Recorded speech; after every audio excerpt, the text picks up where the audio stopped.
Freedom 35, 5, 5, 5. Dude, start the podcast. Wow. Recording, Gordon? Thornton is recording. Thornton, let's go. Welcome back, everybody, to Freedom 35ers, Cardano NFT podcast, episode 21, technically episode 22 for the OGs out there. My name is Tommy. I go by TLWNY. My name is TJ. I go by Lazy T. And I am the other Tom. I go by Lavish Bear.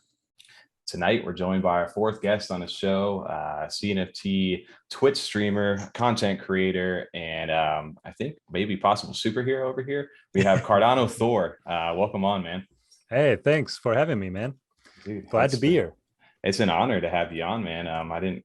I've seen so much of your stuff over the past few months, and you've kind of grown very exponentially inside the space, and it's been awesome to see. And I love the stuff you're doing over on Twitch. It feels like you're pretty much the only CNFT content creator, at least on that side. So we appreciate you jumping over into our world and onto the podcast tonight. Yeah, thanks. I like to say that I'm the biggest CNFT Twitch streamer out there because I am literally the only one. Right. So, There you go. Yeah. That was pretty much how Cardano Poppy was. It was like the only CNFT TikTok creator out there, probably. He was prefaces out there, but yeah, no, I think you've got the CNFT market on lockdown over on Twitch's side right now. Yeah, Poppy was trying to get me on TikTok, but was he? Yeah, haven't switched over to that yet.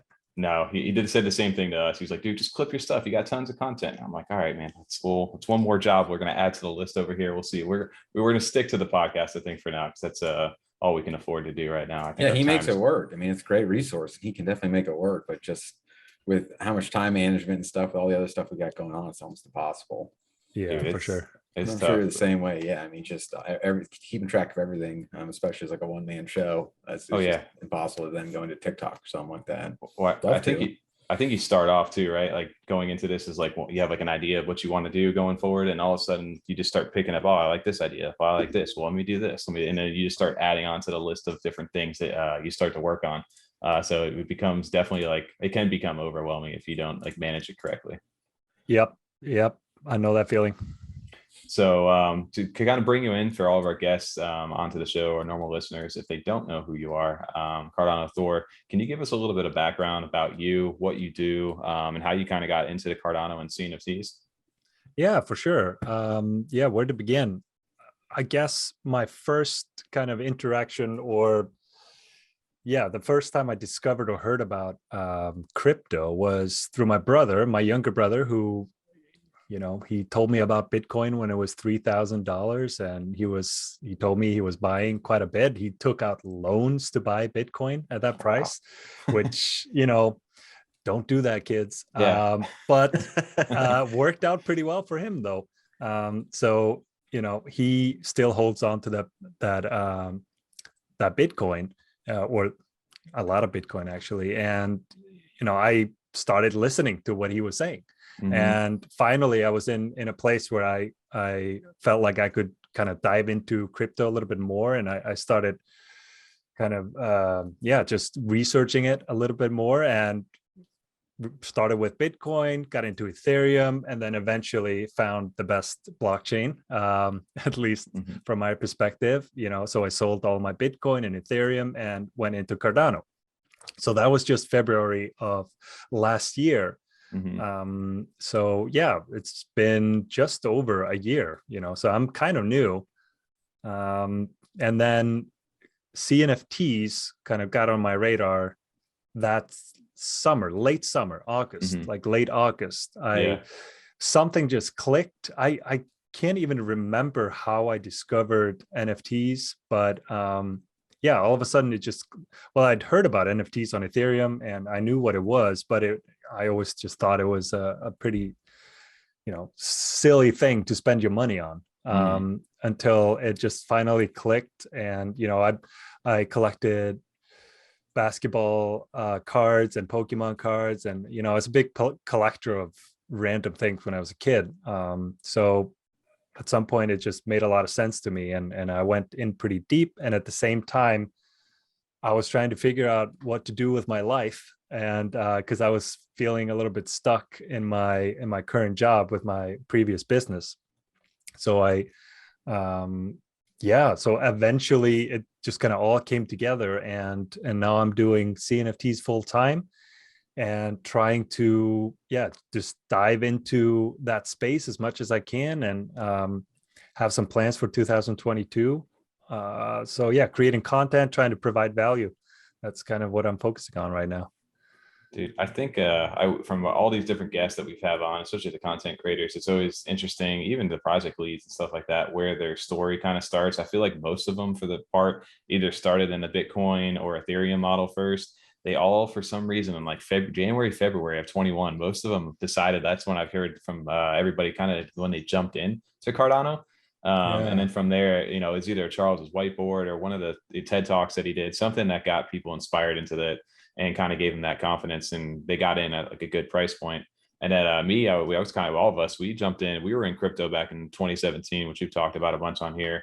And we kind of got inspired last year. I think TJ really got us going when Pancake Swap really got going. SafeMoon, yeah. Yeah, SafeMoon and Pancake Swap, of all things, kind of got us dabbling in the DeFi world a little bit. And that kind of got me spinning. And I discovered Cardano back in the summer, maybe like, I'd say like June, July-ish of last year.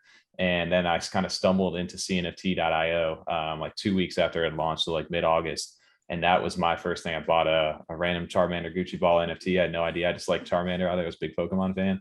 Bought a Cardano bit right after that, and then kind of degened into almost every single project once I learned about it. So I understand that time was such an interesting thing, because once you I had no ideas about NFTs either. I think once you got into them, then you kind of started to understand them a little more. But it's definitely something you had to experience. And then it's a weird passion, because then you start talking about it to your friends and different family members, and they just look at you like, what do you got? What are you doing right now? Yeah. Like, who's buying these copy and paste pictures? Oh, I don't have to pay for that. Right. I can right click save it. That's always the argument. Yeah, and, exactly. So I'm curious. I was going to say, Tommy and TJ, I mean, correct me if I'm wrong, remembering this, but too, the other thing that you said that stood out, that I think out of the, 4 people we've had now on as like a co-host, and then the 5 or 6 sit downs we've done, when it comes to collecting and everything like that, I'm pretty sure just our kind of our generation, the age range we see within CNFTs, everyone so far has been into Pokemon. There's something there. There's a connection that, all 3 of us were very much into Pokemon. We've mentioned it a lot. And then everyone else we talk to ends up, I was into Pokemon early on. Something just makes sense when you start getting into the collection of NFTs. It just something matches there from our childhood. I don't know what it is. It hits that spot though. So I just thought that was interesting. You said that too.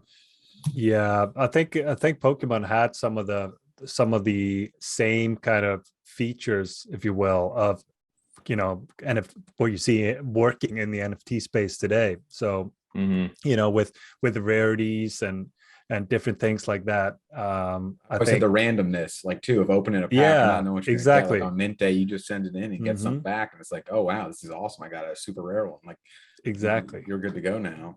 Yeah, so it had a lot in common. Oh, absolutely. I think it ties into, that was me too. Like you just, I mean, they got me later on in life in different, card packs and different things, random, inside of video games. You'd open up different, like whatever kind of packs you would get in there. And I just would degen into those as well. And it's like, hold on, you got to take a step back, because there's always something new or something better out there. And I kind of tapped into my, that desire as well inside of NFTs. And once you start, then you make the early mistakes, you jump into everything, you burn sometimes. And then eventually you start to kind of come around and learn what's going on, what's good and what's not. And then for us, we kind of just decided, we talk about this all the time through our group chat. Why not just jump on and start a podcast and see what happens? And that was kind of our introduction. And we jumped in about mid-October last year in 21. I was curious for you, when did you actually start streaming or producing CNFT content? What was your decision to even do that? That's a good question. I'm probably not a good guest to have on, because I'm really focused on the future. Usually my memory is horrible. So asking me about my past is always a little awkward. It feels like years, dude, right? In this phase. Yeah. It's like, what was I doing last week? Oh my God. But I think it was October. And I remember looking, because I had been using Twitch for years, watching games that I love. Like I told you guys before the stream, I was into Counter-Strike and I was watching esport events. So I was used to using Twitch, and then I just started thinking, okay, I'm spending like 8 hours a day almost just like researching, looking into CNFTs. Any spare time I would have, I would be minting, in Discords and just spending time on CNFTs. There must be somebody doing this and streaming it. So I started looking, scouring Twitter, and I found Adart. I think he's actually been on your podcast, maybe, or maybe I'm misremembering that. Adart. No, he hasn't. Okay. I'm thinking something else. But yeah, so Adart, he was just a random guy who started streaming and actually became pretty popular pretty fast. And so I started following him, watching what he was doing, and I was like, you know what? I might as, I'm spending, just like you guys, I'm spending 4 hours, just straight researching CNFTs, browsing different projects. I might as well just start streaming as well. Like I have a setup. I made some videos for my previous business, so I have a camera, I have lights, and why not? And yeah, just started in October and had 0 and 1 and 2 viewers for a little while, and just didn't care, because that, my goal was never to become popular. My goal was just to, even if I'm just providing value and company to one person, like, yeah, that made my day. So that's how I started. That's definitely interesting too, because I think I can't remember the first time I got a chance to see you. It definitely was introduced through the Twitch aspect of it at first, because I don't remember what was this your profile pic. Like, oh, I don't know if it's gonna let me. No, it probably won't. Over here with your actual logo and Thor over there. Before you actually had the digital low life. Yeah. Yes. Yep. Okay, because that's what reminded me of that when I was seeing there. But I think me and TJ are lucky enough. So these things are sick, by the way, the digital low lights. Yeah, I just can't not have that as my PFP. Yeah, I hear you on that. Me and TJ were able to get in there, and I think Tom's still searching for his. But that was one of the reasons. It looks like back in August, like that was one thing for us too. Is like I had a Twitter for I don't know how many, since 10, 12 years, something like that before this, and hadn't tweeted in like 4 or 5 years. Once I got into this though, like you have to become like wrapped inside this world. So we basically deleted the account and went rogue and dove head on into CNFTs. So it's funny to always see everybody's like if they created a new account or if they were revamped their old one. I tried using my old account, but I was like, all of my 100 followers of my other account, I'm not going to be bothering them with constant CNFT stuff. So I'm just going to create a new one. And I lucked out that CardanoThor was available. I thought that was kind of cool. Yeah, it is. Yeah. Like now, good luck getting that. If you hadn't have gotten that back then, I can't imagine it'd still be around if you wanted to start. Yeah. No, I mean, that's such a cool name too. Like I said, the backstory, I didn't realize, like where that came from, but that's actually like directly tied to who you are, like, which is really cool. I thought it was always just like a nice, like superhero like name or something. Yeah. I mean, you're not the first to think that, but yeah, it's not random. I go by Thor anytime I'm in the US, and sometimes in Iceland. I don't know. Yeah, I know you were giving us the pronunciation prior to us jumping in there. I don't even know if I could get anywhere near even trying to say your first name over there. So it is super tough for us Americans over here. Probably most people. Yeah, I should probably change my name. I think is my name. Yeah, that's my full name. Yeah. Oh, it doesn't matter. Everybody on Zoom will never see. Nobody in the actual podcast will see this. Oh, yeah. You don't have to worry about that at all. Don't worry about that. Like I don't want to scare people with my scary name. What can you give us that pronunciation again on stream so people can kind of wrap their heads around that? Oh, the first name. It's pretty simple. It's just Thorsteinn Sverrisson. Sure, easy, dude. No problem. Yeah, easy. So I had a hard time wrapping my head around Aeonium Sky. I think that one, might take me too, actually. I always pronounce it Aeonomsky. I pronounced it Aeonomsky on stream for like 2 months.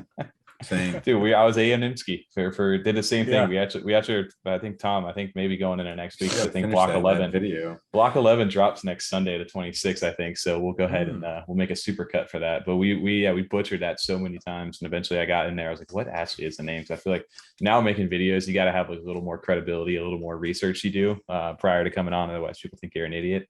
So we didn't want that to happen. But I just thought that was We funny. also realized some people were watching. We're like, oh wow, people are actually watching some Yeah. of these. Okay, well, I definitely don't want to sound like an idiot.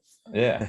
Well, it's Yeah. interesting too, to kind of jump into what your backstory and what you did. I mean, you've grown exponentially over here since you started. So it's awesome to see you're pushing almost 8,000 followers now on Twitter, and over, I think today even concurrently. Your big thing for me, what at least my introduction with you, outside of just knowing who you were for a little bit, was the roundtable event that you did at New Year's with all the big projects like Clay Nation were in there.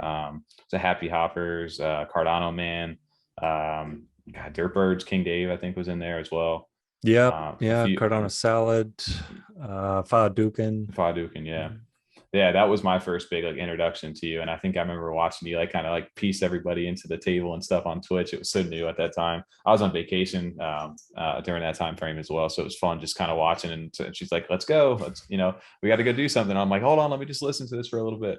So That's awesome. It was cool to see you do that. And since then, man, I don't know, when you originally started doing this, were you full-time into it? Or I know you made the decision. I saw a video recently that you were like, you know what, I'm investing full-time into doing the CNFT space.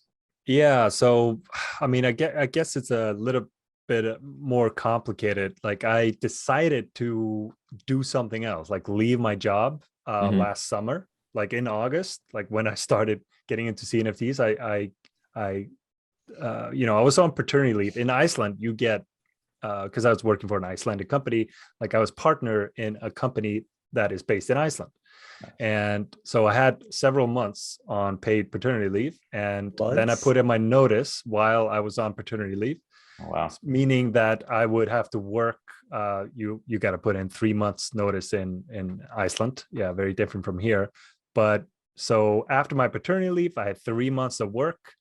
And during this period, this is when I was trying to start another business on my own that is not CNFT related, but it's also when I was like getting sucked into the CNFT space. So I basically abandoned plan A of that other business. And it was like, no, I'm going to try to become independent in CNFTs instead. So that's kind of how that happened. It's a crazy risk to talk about. I know we were kind of discussing between some other content creators as well, their backstories to that, but it's definitely like a big risk to go ahead and take, but it's also kind of one that could potentially pay off really well.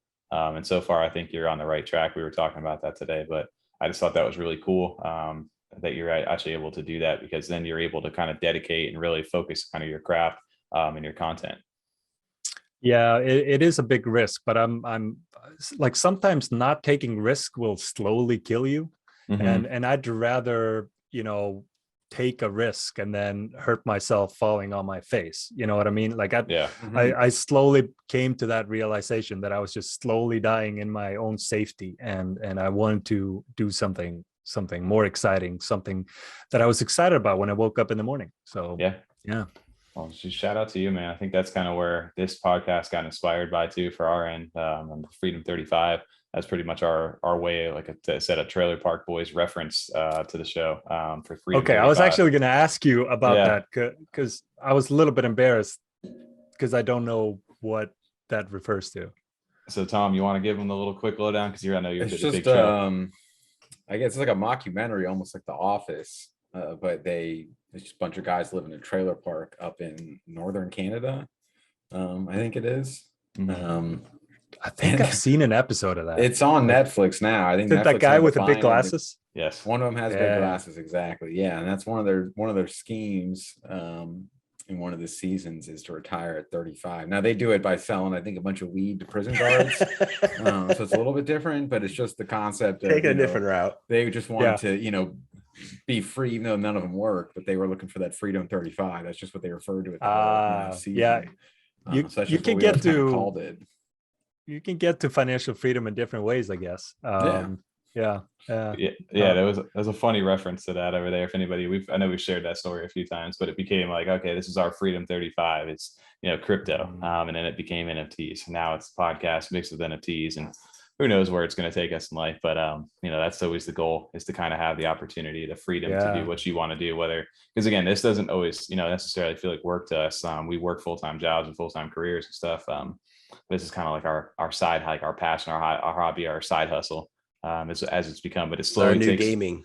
Yeah, it literally has taken over our gaming time and some family time, I'd probably say. But yeah, it's been fun, man. We enjoy the space a lot. Yeah, we wouldn't be doing it if we weren't, enjoying the process of putting all these together. So that's kind of been something that, when we say freedom, it doesn't mean not just trying, we're not, no one can't imagine just sitting around all day. I can't imagine you much you get bored. It's just like you said, you're kind of getting disillusioned with, our normal day to day is just, there's so much more fun to be in these communities all day long and interact. And then trade NFTs is much more enjoyable. So Yeah. same kind of concept. Yeah, the community also is what I fell in love with, like I feel like I lucked out, like getting into CNFTs instead of Ethereum NFTs. I'm not sure if I would have stuck around and been so passionate about NFTs if I would have started on Ethereum. I don't know for sure, but that's just a feeling that I have, because, I got into a couple of projects early, and just the community, shout out to Hype Skulls in particular, just there are so many communities in the space that are just so awesome. There's no other way to put it. And just make it about more than just money, to me at least. It was like I was making actual friendships. Like, I know it's super corny, I guess, to say, but I was making more friends on Discord than I've made in real life in like a couple of years. Yeah. Making more connections at least. And that was that was definitely a part of the excitement, getting into CNFTs. I know what you mean by saying that too, but it's been the same way. I mean, we're in the Discord every day. There's some group chats I just have on me, and it's just like, oh, I have a bunch of notifications. I need to get back on these. I just open it up, clear up. Discord, we're checking every day and constantly. Like when I'm working or busy during the day, it's just like, damn, I just want to check in on Discord, guys. What have I missed? Like actually scrolling back up to see everything. So I know exactly what you mean. Yeah, for sure. Communities are a huge thing on there. That's part of the reason why we love doing this as well. Yeah, I feel like I jump in sometimes after missing a portion. And I'll have so many people to reply to. So it'll just be a chunk of the Discord where it's just me like replying to like 15 different people as I go through catching up on everything. Yeah. I think, like I said, the Discord communities are something that was completely new to me. I'll use it exclusively to gaming. Mainly it was just group chats and gaming and stuff like that. Now they're just different communities you jump in and out of. And that's one of the cool things about doing the podcast and just being a part of this community itself, is making their relationships with people, even some of the project leads, as we're all continuing to grow here. So it's really cool to get different perspectives inside the space. And I know push this forward. Otherwise we could interview you all day over here. We'll jump into the show for our listeners out there. Quick before we jump into the actual topics on the night, I just wanted to shout out this tweet you had over there. I think this is really interesting little dynamic on how you kind of grouped up your NFTs, because right now there is so much stuff coming out there. So I don't know how long it took you to actually make this graph over here of different, the utility versus the art value and quality. Could you give a quick little elaboration on this right here? Because I think it's interesting when you. I want to say that the point of this one was to show how I think about these things. I didn't put in a ton of effort in, in kind of pinpointing exactly where each one belongs. You know what I mean? So I, don't take that too seriously. Yeah, pretty much. Don't hate me. But so I love reusing content when I can, and these were all the photos that I had available for that that anti deep dive video that I made. Where I'm reviewing 100 projects in 100 seconds. And I was just out with the kids at the playground, and I was just finding myself thinking about new projects, and like started basically mentally thinking in these terms, and just thought to myself, why not just actually put it on paper, if you will, digital paper, and visualize it, because maybe it's helpful to somebody else. And that's what I did. So obviously you have your utility NFTs and your art NFTs, but then you basically have the X and Y axis with the art value on the X and utility on the Y. And if a project is able to be beautiful and have artistic value and also offer great utility, like that's the unicorn NFT that I am particularly excited about. Right. Yeah, I I love see seeing that. the block owl over there. Yeah, Big fan BlockOwls. myself. Yeah, I like seeing that. I know the Ghost Chain guys will like seeing that over there. I do have to say, you don't think the art for that ADA handle deserves a little more credit? Not quite. I know. No. It's fun to see, like even in the ones that land right in the middle of those too. But it's I think it's a good way for people who may be on the fence who are also kind of overloaded, because I know that as well. My wallet. I know you said you have what, over 1,200 or 1,500 NFTs now, something along the ballpark of that. I need to do inventory, but yeah, between 13 and 1,500, I think. Yeah, so you got me beat out. Who's over here? I was smart, or I'm sitting, I think now pushing close to 700 myself. And it never started. It started off as always, we wanted to make money in this space, right? We were here to flip it and make a ridiculous amount of money. And now I find myself kind of collecting. And you need to sometimes do an inventory of things, because there are a bunch of, there should be like another category we put here in the middle of like graveyard of things that'll just, or those are collections, but we'll never see them again, or they're at least not going to make any monetary value out of this stuff. But this is a good strategy though too for people who are like, so I got so much going on inside my wallet. I want to consolidate. Where do I want to focus my like investment strategy moving forward? And this is a kind of cool way to visualize that if you're if you're kind of curious, if they wanted to make this on their own. I thought that was kind of cool. I really appreciate it. Like the sheets you make, the master class and like the lingo, the crypto, the Cardano lingo guide. I thought those are really clever. I like those. Oh, thanks, man. Well, I try to, anytime I like, that's the beauty of having the time. It's like anytime I just have an idea in the shower or drinking my cup of coffee, I can just be like, oh, I'm just going to do that for the next couple hours. Yeah. It's so weird now. I find myself before going to bed and stuff like this, I've been looking at this all night before there. And like on my head, I'm like, that'd be a really good idea. That'd be cool if we did this or talk to them. And it's so weird how like, your mind it stays focused in this space and how it can kind of wander. Yeah, when you're starting to dream about Cardano NFTs, like you're deep in. You're deep, man. Right? I've been there. I hear you on that. Well, I just wanted to shout that out because I think that's very cool for new people. And speaking of unicorn NFTs, the way I took the word unicorn was just they can't really put them in a category. They kind of just have a unique utility all on their own. One of the things we got a chance to do this past week was to talk to a brand new project that's coming and releasing, or kind of released a little bit, but they're making a movie on the Cardano blockchain, Serenity Pictures. Thor, I know we briefly mentioned and talked about this yesterday, and this is your first exposure kind of to them as well. I think this is such a unique opportunity, and you're going to start to see things like this, like actual media, right? You always think about art and profile pictures and different ways, things to rock as a profile pic. Well, here you got an actual movie, piece of media that's coming to the blockchain, which is very unique in its own right. But yeah, well, you guys, I know we got a chance to talk to Rona Walter. She was the director, creative producer over there, and writer. And she was very informative, and it was kind of cool to hear that they were a movie first. They were a professional experience in the film industry, have movies on Amazon already, and now they're making their way into the blockchain. They're only 2 months old into Cardano. So it's kind of cool to see the reverse of that and people discovering this blockchain technology. Yeah, I mean, it was great getting to talk to Rona. I really enjoyed that, and especially hope that this is successful, because like you said, Tommy, if they can show that this is a realistic option for getting some sort of funding for these kind of projects, you can see a lot more people that may not have been able to make some of their ideas before come into Cardano and use that, similar to kind of how we're the same way using it to express our content that we make, and just find a community within Cardano. So it was a lot of fun actually getting to sit down and talk to her and hear that side of things, because we never, one thing about the sit downs, we've talked to so many different projects. We never sat down with anyone making a movie, and they, were the full deal into it. The movie's already made and everything like that. So it's really a lot of information.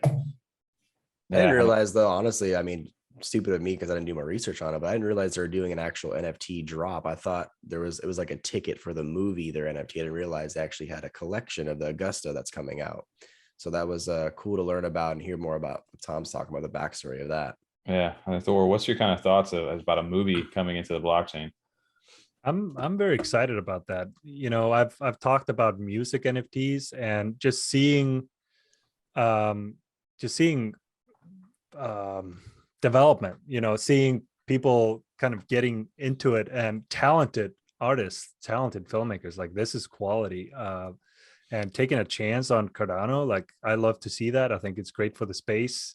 Is it too early. I don't know. I guess time will tell. But I love that they are taking a leap and yeah, dropping this on Cardano. Like, I think that's great. And like I might have mentioned earlier, but I think it's definitely beneficial that they will have kind of history. You know, they will be in the history books if they drop, you know, if they mint they're the first feature film on Cardano, right? Right.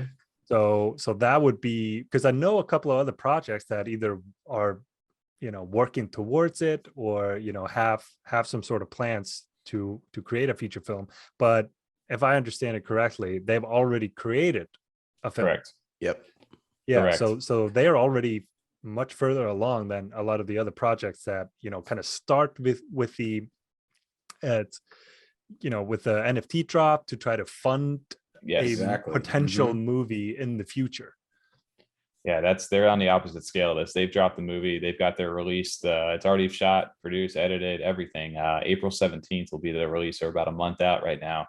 They dropped 65 of those trailers, which become like access, like multi-passes into feature content behind the scenes, like meet the team kind of stuff. And they said they've been working on trying to figure out how a utility could be to see the premiere or attend the premiere in London out there on that. So those trailers are very highly, and I don't think anybody's even have them up for sale right now. But 65 of those are minted. You have your own little private area in their Discord too.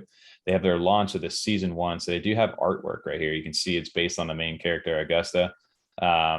And she, I guess they have, like I said, different rarities, different little things, but that drops on the 21st next week. And collecting different attributes that I guess happens to her inside the film, as like you said, it's like a biological compound that she runs into that changes her over throughout the movie. And eventually, like, I'm assuming she develops like powers and things like that to be able to fight off people as well. You can see different little things inside the NFT. And if you collect all of them, it grants you something that we don't know about moving forward.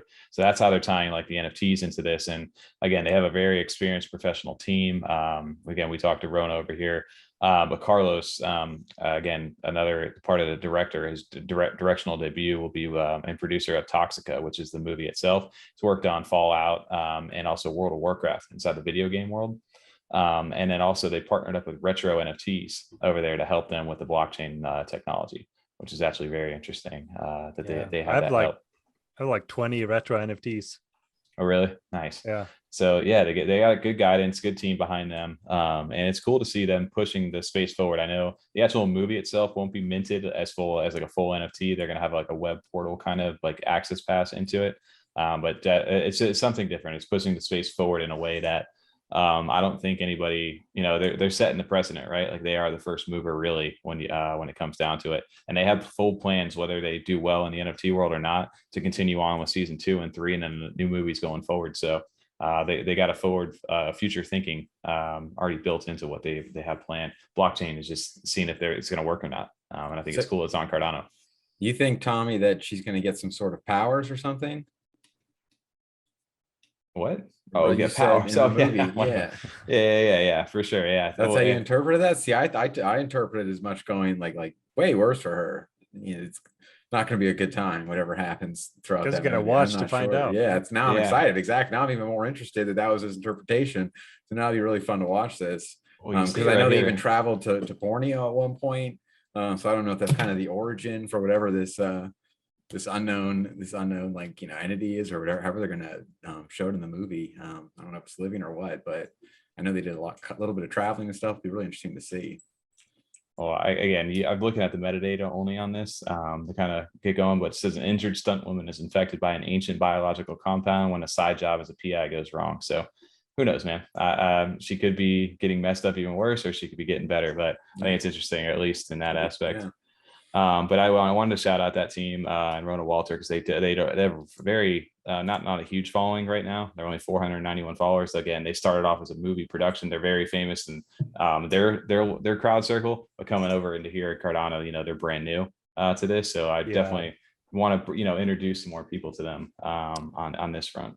I've noticed that, and I had that conversation with Jesse from Jesus 2 the other day, and he talked about how he has a pretty big following in other places, but then getting into NFTs is a totally different world, and you don't necessarily bring those fans with you.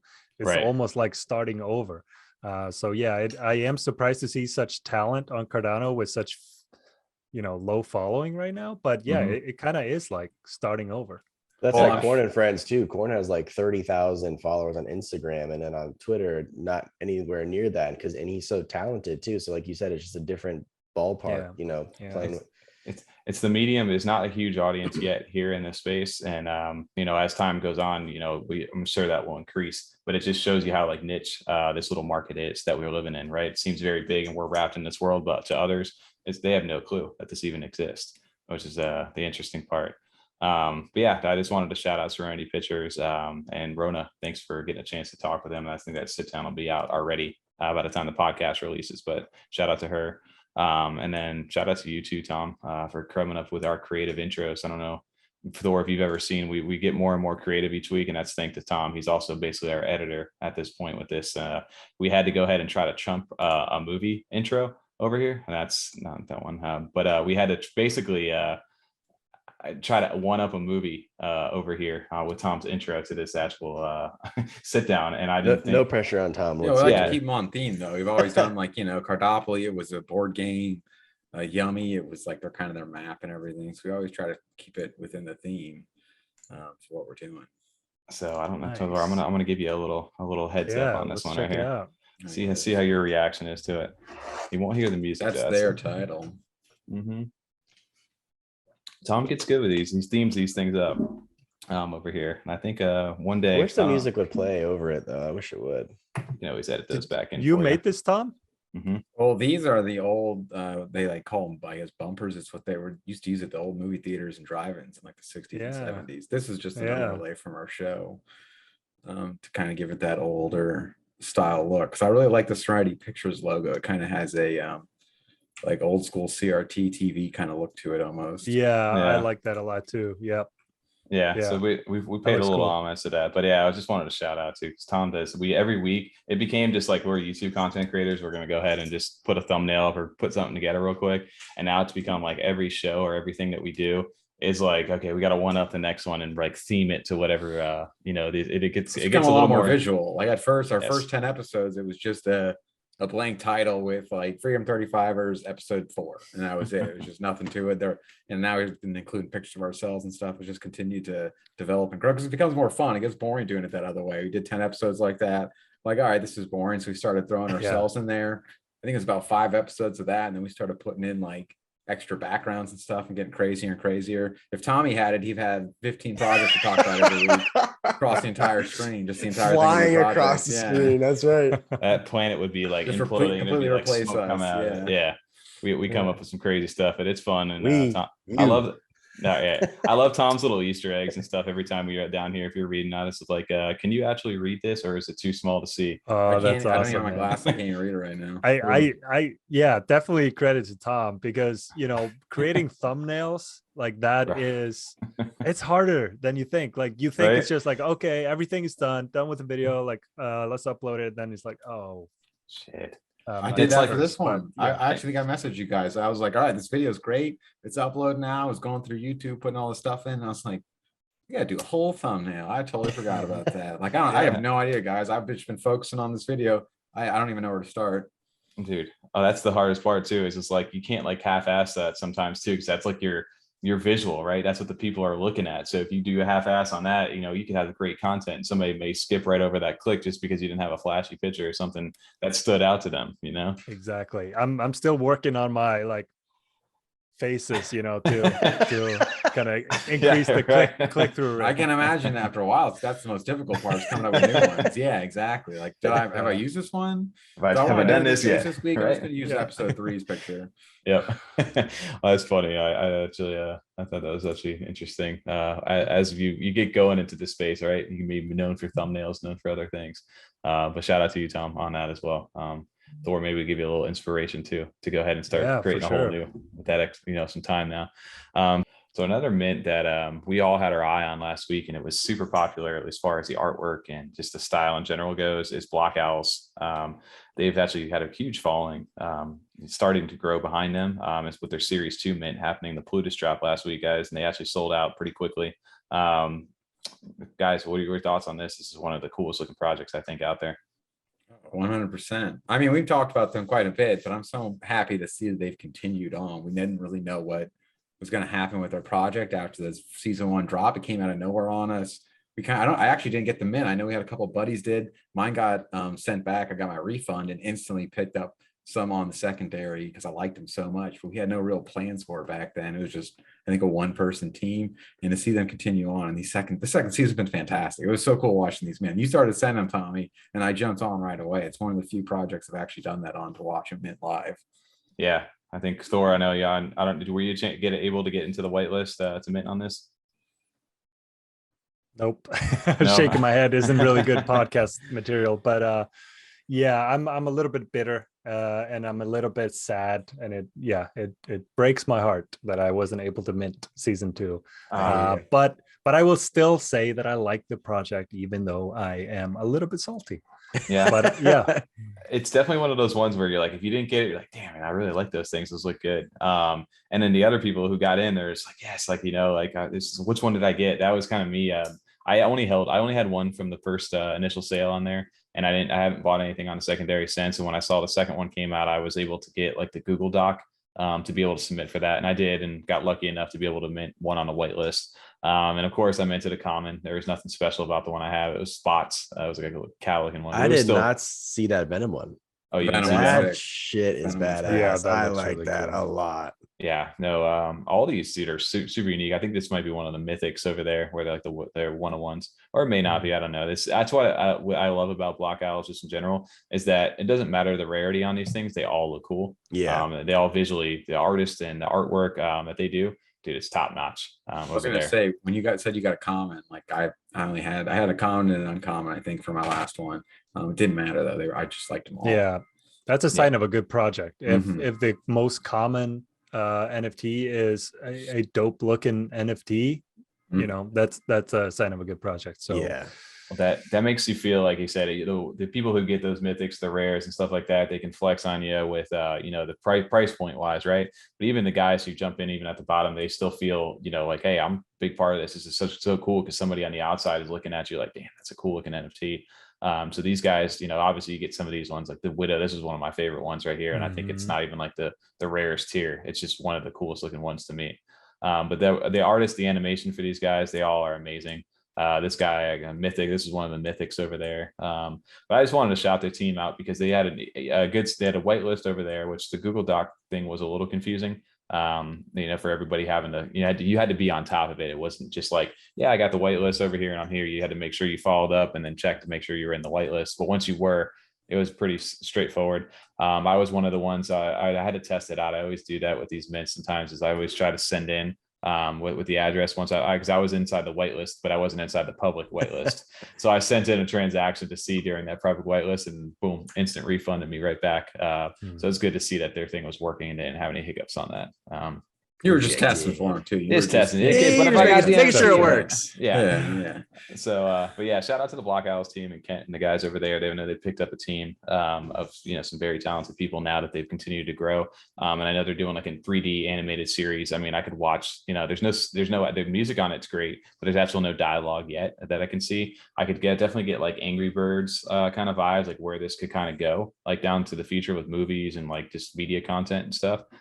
So I think the possibility for them is cool. I just don't, you know, whatever they do, I enjoy owning it. I don't really necessarily look at it as like a big, like money making opportunity. It's kind of just something cool to have currently for me. Yeah, who knows they'll take, because they definitely have the talent as far as like the artist team goes, and they've been adding more people on. So I'm not entirely sure what their future is. I know they've mentioned a few teams like with the community driven story project. So whether they'll continue that animated or just like as kind of like a story within their own community, we'll see as they do releases. But either way, I'm just liking the art a lot. I enjoy them, you know, genuinely enjoy their art. When I hear stuff about that, like animated series and stuff like that, I always just think of the owl commercial with the Tootsie Roll Pop. I don't know why this pops in my head every time. If they do some glitchy Tootsie Roll Pop thing, I think that'd be really cool. It's because of like the facial like animations on that, like this, like where the little eyes and stuff off. Maybe that's what it reminds me of as well when you're looking at this, at least for me.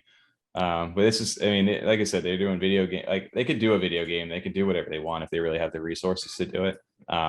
It's just whatever their visuals are, man. Their team over there is top tier, and Twitter's probably butchering the quality of this right now too. But yeah, shout out to them and that block. I just wanted to say congrats to that team. I'm a big fan of BlockOwls. All sold out too. All sold out, no problems at all as far as that goes. Everything minted out, great to go. Speaking of other kind of mints, though, moving over there, another obviously a hugely anticipated drop this yesterday on Tuesday was. I didn't get in on this. Cornucopias came back out with their next vehicle NFT sale for the GTI Javelin. This is kind of like the racing thing, which we showed last week on the podcast. Looks really amazing as far as like the gameplay of it goes. We were kind of concerned that they had the bubble jet sale, which they sold over 12,000 of those things, and right around there. And a month, not even a month later, or maybe it was a month later, they have a new vehicle sale back to back. And I know some people inside the community were kind of like, well, didn't you guys just sell something? Why are you guys coming back out with something so soon? And I think the video kind of at least separated the bubble jets, look definitely way more for traveling versus these seem to be kind of on the racetrack itself. So different utility and different uses for these. But they kind of went back, they reconsulted with Dirtbird team over there to go actually link your NAMI or your CC vault to their website and kind of multi-sig mint this thing. And have a queue system to be able to do it. And I don't know if you guys got in or tried to get into that queue and then what happened on Tuesday yesterday, but it was definitely not what they were expecting, to say the least. I was going to wait for them to get one on the secondary. I thought people would be flipping them pretty quick, like trying to get other ones as they sold. And I was going to try and get one on secondary. And then also I just, by the time mint happened, I just forgot. I was so busy, caught up with work during the day. And I was kind of messing around, like playing with our new sit down video. I didn't even remember it until I saw you had texted me, and then I was like, damn, nope, I'm not in the queue. Nope. Thor, did you try to get in queue that day? Yeah, just like the first drop, I got in queue, and I was number 11,033 in the queue, and stayed at that position for like I think 5 hours until I saw the announcement that they had some issues, and that they, at least that's the last I heard, that they are going to give anybody who was in the queue a free NFT. So I think I might be getting one. I think you are right on that. And the craziest part of this, saying there's a chance. So basically what ended up happening is that, like you said, they minted, or everybody was in queue. There was only 8,900 of these. They were at 95.8 a price point. So everybody was in queue, and everybody's you can refresh or whatever it is, but as long as your wallet's connected, we have your place. Don't worry, we're updating it on the back end. They said updates along the way. We're paused right now. We have some things we're working on. Don't worry. Every 30 minutes we'd get an update of like, just hang on. And eventually it went like past that 30-minute, and they're like in an hour. And then finally they were just like, okay. And they gave this announcement here basically. So that whatever happened, even though they thought they were ready, they still weren't ready for it. And there was still too many people in there. So that meant there was over 12,400 wallets that were in queue at that time, and there was only 8,900 available. So what they did is only 5 people were actually able to mint, I guess, out of those 12,400. Everybody else was stuck in the queue. What they did is they decided to give everybody, for their troubles and waiting and things like that, instead of just, hey, we'll re-release, they said, you know what, everybody who was actually in queue is going to get a free Javelin NFT. So they actually now have increased the mint size from 8,900 to all 12,400. So Thor, number 11,000, you were good to go, man. You were guaranteed your NFT over here. One free Coco no. Now I've heard stories of people. Can you imagine the guys who have like multiple wallets that were all just lined up in queue, just hoping to get in, and then now all of a sudden they get a free NFT. But I think that's really crazy of them. A lot of people were upset about it at first, and then now they basically just gave you almost a million ADAs worth of NFTs away for free by doing this. And I think that's actually crazy how committed they are to this project, that they can do this first off. But it shows, I think, good faith to the community itself too, for the people invested inside the project, because they obviously didn't have to do that.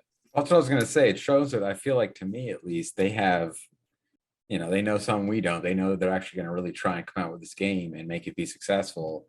Because if you see 12,400 wallets connect for something, you only have 8,900, they obviously know the demand's there, and they know that they got people interested in what they're trying to do. So if they see that they messed up like this and can make it right, where they have the capability of giving it free to everyone, but no, down the line, that'll mean that they have 12,400 people ready to play their new game, ready, set to go. I think it's the right move. If they see that demand, they're like, let's take advantage of that and get all them in right now, make it right. And then when this game comes out and it works, they'll, make that money back that way. Yeah. Thor, what are your thoughts on that? Yeah, I have a lot of questions. I wish I could have more of an insight into kind of their plans, because yeah, part of me wants to credit them for, they obviously have good intentions and they want to do right by the community, and that's great. But I immediately have questions about like what kind of business plan can just like, just forfeit a million ADA, $800,000-$900,000 in the initial stages of a project and just be like, yeah, it's all right.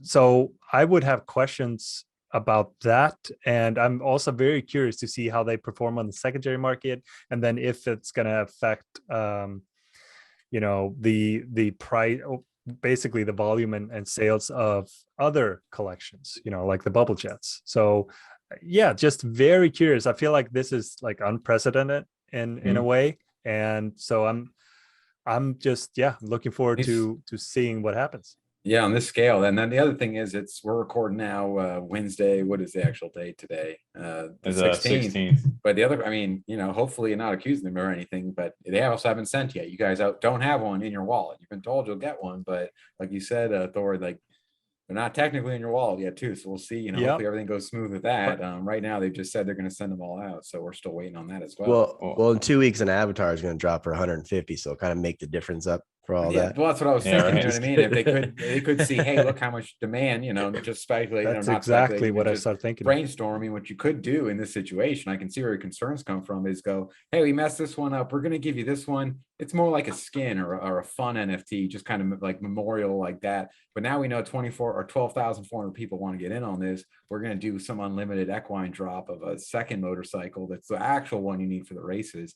Just hopefully they don't kind of take advantage of the space and do make it right. But like you said, that is quite a bit to forfeit up, especially if they are in the early stages of still building it. You'd think they'd want that early investment to kind of keep paying for their team and everything, which I assume has to be big with what they're showing us and they're trying to make. Well, they clearly got. Oh, go ahead. No, you're good. Go ahead. Yeah, I was just going to say, I'm always a little bit uncomfortable when I don't really know what the supply is going to be. So, if I'm investing, let's say in a Pavia plot, and I assume that there's, 10,000 plots, like I am going to be willing to pay more than if I knew that there were going to be 200,000 plots or an infinite amount, like that affects the price. So not knowing if this is one of, 10 NFT drops or one of 200, like it just makes me wonder about that. Like, yeah. So I just wonder if they're like, oh, doesn't really matter. We can give this one up because we got, 15 more planned this year. Right. I don't know. Well, there's two arguments, I think, on both sides. I agree with you on that. Like I said, if you start to dilute the supply like this by releasing more and more of these, and I know I can almost guarantee this is not the last vehicle sale we're going to see from this team. Yeah, I agree, man. Like you said, does this dilute, the more and more of these you start to release, like what makes this special anymore? Like, why do I even care that I have this? There's two arguments I look at. Is like, hey, they forfeited up all this ADA to kind of give faith back into their community. In order to show them like, hey, we're in this for the long term. We're not a cash grab. You can kind of look at it one way like this, like, hey, we're not here just to take your money. We just gave this stuff to you for free. The other side of this too is you look at it from a video game perspective, right? If they're actually building, this is a game first, NFT second, if they're going that route, then you could also argue that, how many gamers? If there's 12,000, 24,000 gamers on a game, that's such a low population of it. Think about big games now at AAA games, you got millions of people on this. So even if there's only 20, 30, 40, 50, 60, 100,000 of these things, that could be extremely rare in the broad scope of what they're trying to build. So there's so many different ways to really look at it. You don't know yet, right? It's still early. Yeah. So you're kind of, you're taking the risk by jumping in. That's for sure. But I just thought it was cool of them at least to in my Give mind. the Like free they one, didn't have to do that. They could have just been like, hey guys, we're going to redo this on another date. And they could have walked away. So I guess at least I could give them credit for doing that. And the team seems pretty genuine with it over there from everything that I've seen. But yeah, I thought that was a very interesting move. That's unprecedented in the space. We'll see how it pays off long term. I think for anybody who did get it for free, obviously you're going to have flippers out there. It's free ADA now that you didn't have to spend if you were in queue. I can imagine that if you are looking at this long term, it could be a potential good opportunity also to say, hey, you know what, I want to jump into this and I didn't have to pay the full 95 ADA on secondary when people do get these. So there's also an opportunity there for people looking at it like that. Yep. I am invested. I think I invested like 1,000 ADA to buy Kopi, or $1,000. Because you had to go through some roundabout ways. Yeah, through Binance. So I am invested, and maybe that's why I'm being maybe more critical than the casual collector. But yeah, because I want this team to succeed. I just, maybe it's just the need in me to like know what I'm getting myself into, like what are their plans, if they've even thought that far out. Like I guess I don't really know what the long-term vision is, right? You have to kind of trust it a little bit that they're going to do what they're, you're hoping that they're going to do, or at least offer a good value for you in the long term. But I just want to beat Tommy and TJ in this race game. Yes, I just want to race. I was gonna say, if anything, they got a great looking product compared to some of these other games out there that people are saying they're building. Like, you can tell this team's very professional at what they do. This isn't just some game they're developing out of nowhere. You can tell they obviously had taken some time to work on this. So that, if anything, so that's where it gets me a little more inspired for this team, is to say, okay, I think these guys are the real deal. How did the NFTs really going to work? And is this kind of like a gimmick into it just to get into the NFTs and gaming, or is this something that they're fully committed into on both sides? It's going to be interesting to see that long term for these guys. I just want to get in here and play, though. I'll be honest with you guys. That's what I mean. It's exciting. I'll be curious, when they start getting more racers on the track and showing us what it's like when they're bumping and you actually make turns, because what they have shown is pretty impressive, but it's also somewhat simple as far as the actual race mechanics goes. He kind of just stays towards the middle. So when they actually get even more teasers and stuff as they get closer to like a beta, I guess, or alpha, I'm just excited to see what they can really come out here with. So I'll definitely be looking, at least myself, on the secondary, because like I said, I want to beat you guys in some races. So that means I got to buy one of these for someone that's going to flip one of their free ones, which I can imagine. I'm hoping I'll get pretty low. I'll see where the market kind of corrects itself at as far as the demand goes. There'll be so many people getting free ones. It could dip pretty low early on until they get some more announcements later on in the future to kind of bump it back up.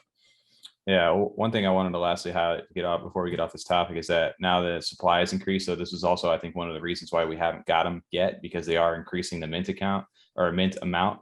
And I did see inside of the Discord that the rarities are still going to be random out there. So you're not just going to get just a common. Like, there are people who are going to get this mythic one out there, which I've seen mythic sell for thousands of ADA. So you're still going to have a chance to go ahead, and if you get that for free, I mean, hey, that's awesome. At least in that aspect, if you are absolutely one of those. I'm immediately going to stop being critical if that happens to me. Yeah, right. It's like, dude, you got a my favorite part. Greatest idea ever. I'm gonna go get a tattoo on my back right now. Yeah. Yo, dude's weekend. Yeah, we're out. No, that's I think is what a little bit of the holdup is, though, too, is because they are increasing this from 8,900 to 12,400. I think they're having to balance out this a little bit, and I'm sure they're making sure they do it right, and they're not just randomly going to send you an NFT in the wallet. They're going to probably do it the right way. So I want to shout out Cornucopias team for at least trying something new in this space and something kind of unprecedented, especially on a project of that size and scope. So that was kind of cool to see. And if you're an OG, by the way, in their server, then this will be your second free, will be the first of 2 free NFTs that you'll get. Which was the first one? Because I'm not familiar with that one. Well, it hasn't happened yet, but OGs will get another free NFT, I believe. That's cool. Okay. Well, I wish this is one that I wish I was in a little bit earlier, but it's good to know now. Like, obviously, I think 35,000 followers. They're on the right track to doing something big here inside this space. I'll give them that. They got people's attention. We're all excited. That's for sure. They got our attention. I know one thing that kind of Yeah. got us on the edge of our seats, or at least has been for the last few weeks, has been Benjamin's group over here, the Eggvolutions. Longer than that, Um, even longer and than it's that. well, it's been months now. Yeah. And then tonight we finally got the reveal over here right before the stream started. The eggs have hatched. You actually are able to get to their website right now. FunPlastic is officially the collection over here by Zigor over on Benjamin's group. He's come over from Ethereum, a highly respected NFT artist on that side. He's been worked in crazy big companies. I know he's worked with Nickelodeon and some other ones as well. But just these things are out now.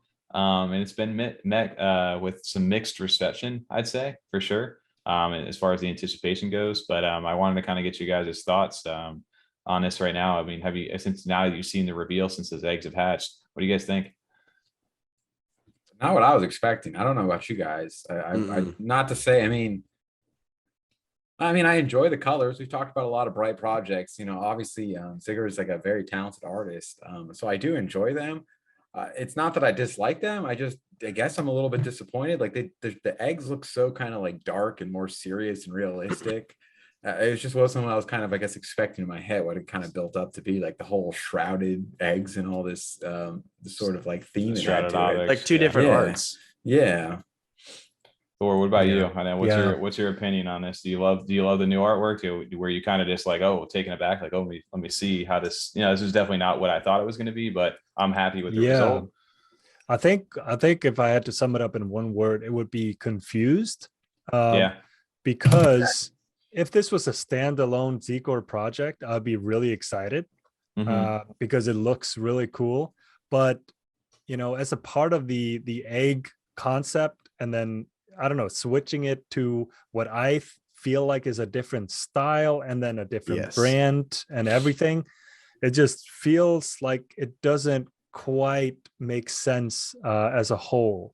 Right. And that's why I'm a little bit confused, but I do like the NFTs on as a standalone. 100%, exactly. I think that's where the disappointment comes from. People were all, it's also just like that incredible anticipation and people building up in their heads kind of based on what the eggs look like, what the reveal will look like. And this is just different. Yeah, I think because it's such a different art style too, like we said, from the eggs to this FunPlastic. Like I saw the name was teased, like maybe a week or two ago. And then it was to learn the history compared to what the eggs were. I think the eggs to me seemed, and with the shrouded object, it was definitely mysterious and it was something new to be done, like an evolving kind of project over time. Like you didn't have to do anything once you bought the shrouded object, or if you bought the egg, that changed over time because of that open policy. They could do what they wanted to it. So it was cool. You didn't have to touch it. You just kind of watched in your wallet and you were building it up. You didn't really know what you're going to get into. So when you saw FunPlastic, it was like, I just don't know if the two matched up exactly. But it was kind of, it was cool to hear the backstory of this, right? Like the whole story behind this is that basically like back in the 80s, like your little plastic toys that you would have, I guess the story was, as a boy, he had his plastic dolls and they disappeared in a house move. And I guess basically all these toys they found inside the ocean, all this plastic stuff eventually made its way there and he lost it forever. Difference here is that he made this online collection through the digital world where it doesn't actually harm the environment and stuff like that, and it's an homage back to that time frame. So that's where that plastic kind of theme comes from. And I don't know, you have a choice too. It's not like you have to do this right now. Like, right, your egg isn't going to automatically hatch or anything right now. You have the choice to log on to their website, which I thought was appreciated too, because it's interactive. And it is a multi-sig transaction as well. Basically, you can return your egg currently to its initial form, so it can uncrack it. It'll shoot it back to its initial state. And you have until I think November 22nd of this year to actually to hold on to it before it comes into that, before it will automatically hatch for you. And I don't know, part of it is like the guessing, like especially for the rare eggs, like if you hold one of those rare eggs, if you want to hold on to that, because that value may continue to rise as more and more information about the project kind of starts to leak out. Or you can go ahead and pop it open right now and you get to choose that, and the choice is irreversible. So I wanted to do a quick little show out video, because I think I have it up here while we were sitting here talking. Tom, I think this is our video over here. I'm going to pull it up. Maybe you can cut me when we're doing this. Well, check Tommy, this I out. saw on there too. I think it said so. It said they're like based off like the chocolate eggs with the toys inside, which makes a lot more sense to me now. Like Thor, you might have grown up with those too, like the Kinder chocolate eggs. Kinder eggs, yeah. They have Yeah. them here now in the States, but it's only been maybe the last like 7 or 8 years. I mean, I used to get them all the time when I was a kid overseas. It's like our favorite thing in the world. Even in Canada, we visit my grandparents in Canada, and they had them. We thought it was the coolest thing in the world. We were kids, but they never had Yeah, I them down loved here when I it. was growing up. I 'cause know. the We American always kids would made, all swallow them and die or whatever. yeah, choke and we die made on fun them, of so. Icelanders. We made fun of Americans who, totally fine with assault rifles everywhere, but Can't a have Kinder egg. eggs. Yep, Yeah. no, That's the eggs are where you that's too guys drew the dangerous for line. sure. That's where they drew the line. So Well, they finally have them here though, and so that makes a little more Mhm. sense with kind of the story of like it's an egg that hatched Well- and there's a toy inside. I do kind of get that now more. Well, if you see it happening in the background of the video, like I've connected my wallet over here, I collect mint, and it instantly revealed right here in this actual slide, right? Of actually just my CC vault is on the side right now. It's actually minting the transaction on the blockchain as well as we're speaking. It's loading. Your egg hatches. I really appreciated that, and just the visual, and then boom, my green egg turned into that. Same. Like that looks. Yeah, you got one of those that's similar. Yeah. So I thought it was interesting to see that, right? And now I think that thing's sitting in my wallet. And I also did that for a second one of mine as well. But it reminds me very much of the dirt birds. Once you actually hatched your egg back in the day. So I do appreciate the tech because it is like an immersive experience. And if they were going for the experience, I think they nailed that as far as like, getting to do something with it. It's just definitely different from what the art style was. And this was also my second one that I was able to do. And I don't know what the actual method is or if any of the traits got retained, because my egg was like pink with like a shroud and it turned into that, and my other one was completely green and it turned into like this black. It almost looks like I don't know, a gorilla or something like that. So I don't know how that works. Like that was the only other thing I think that confused me the most too, was that the eggs that you had didn't necessarily match what hatched out of them. So I don't know if that was intended or if that was just like, hey, random, you're going to get whatever you get. Yeah, a couple of thoughts on that. First of all, yeah, I just want to second what you're saying about the mint experience and the website. Like, yeah, I think I've only said something negative about the reveal so far, but I just want to say like this is amazing, and yeah, it does remind me of the Dirtbird mint. So it worked really well for me. Although I've been scrambling to find my eggs right now since I went through this process, and I cannot find them for some reason. I don't know where they went. So that's another story. The eggs disappeared for me. Like this one stayed up in my wallet. It also took me like almost 40 minutes before it showed up inside of my wallet. So it took about 30 minutes for the egg to get pulled out in the transaction. And then once I was able to get it back, it took like another 30, 40 minutes for this thing to come through. I think just because of the congestion on the blockchain. But the interesting on this, this is my first egg that I minted. It ends up having. Tommy just died and swallowed water down the wrong way. Just too much. Wait, did it burn the eggs? Is that what maybe I'm understanding? I don't know if it burned the eggs and then gave you this back, like the eggs destroyed now that it went to a burn wallet because these are created. I didn't follow up as much because I didn't actually have the eggs. I was just kind of watching the new. See, like these ones I like. They have like a little Tamagotchi face, or it almost looks like Tamagotchi is for face sure. from Nickelodeon is what it reminds me of, or even I think it was Mr. House from Fallout New Vegas is what I really see because it's a screen with a little like smiley face on it. And I like some of the traits. I like the backgrounds they've done. I like the ones with the mountains and stuff. I kind of like the. It reminds me of that Metaverse project, one where they had the little mini Charles Hoskinson, like Cardano Village. Yeah, see the rocks and the mountains and stuff in the background. It kind of gives me that same feel where it's very simple. And clean cut, like very pronounced, like polygons. You can really see it. So I do like that quite a bit. So that was a good way of putting it, Thor. Where like I like it as a project. It's just when it's connected to the eggs is not what I was just kind of expecting or built up in my head, I guess. Right. Well, dude, for sure. The curious thing too, if you notice in this like little chest area, they have the different symbols like the heart, triangle, square, different symbols on there, which I know you can kind of see on mine as well. They teased that like the other day, like when I was scrolling down here, like, right. I don't know. I'm sure there's way more built. All right. This can't just be the end of it. Right. There's got to be more to it. Yeah. So there's different things going on inside of here based upon the symbol that you have on your actual chest piece. So I do think obviously this isn't the end of it. And for me, I would like to see maybe hopefully these things eventually evolve or you're able to add on. Something's going to happen to these things. I don't think they're always going to stay like this, or at least long term. I don't think so. Yeah, I'm curious if they are planning, other things, even a game or something. I feel like these could be cool in a game.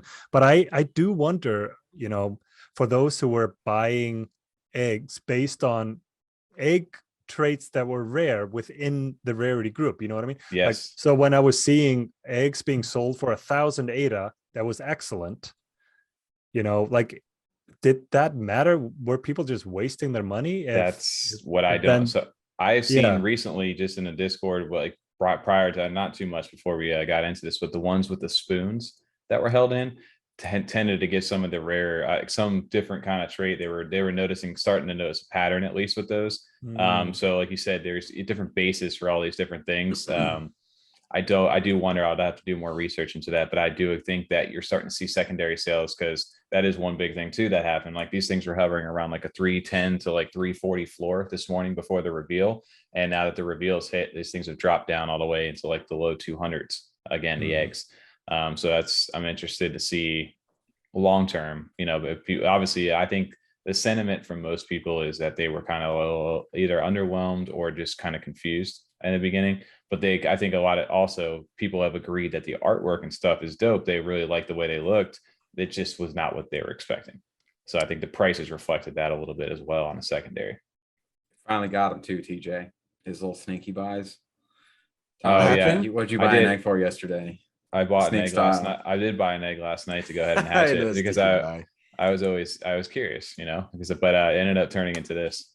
So I'm not mad about it.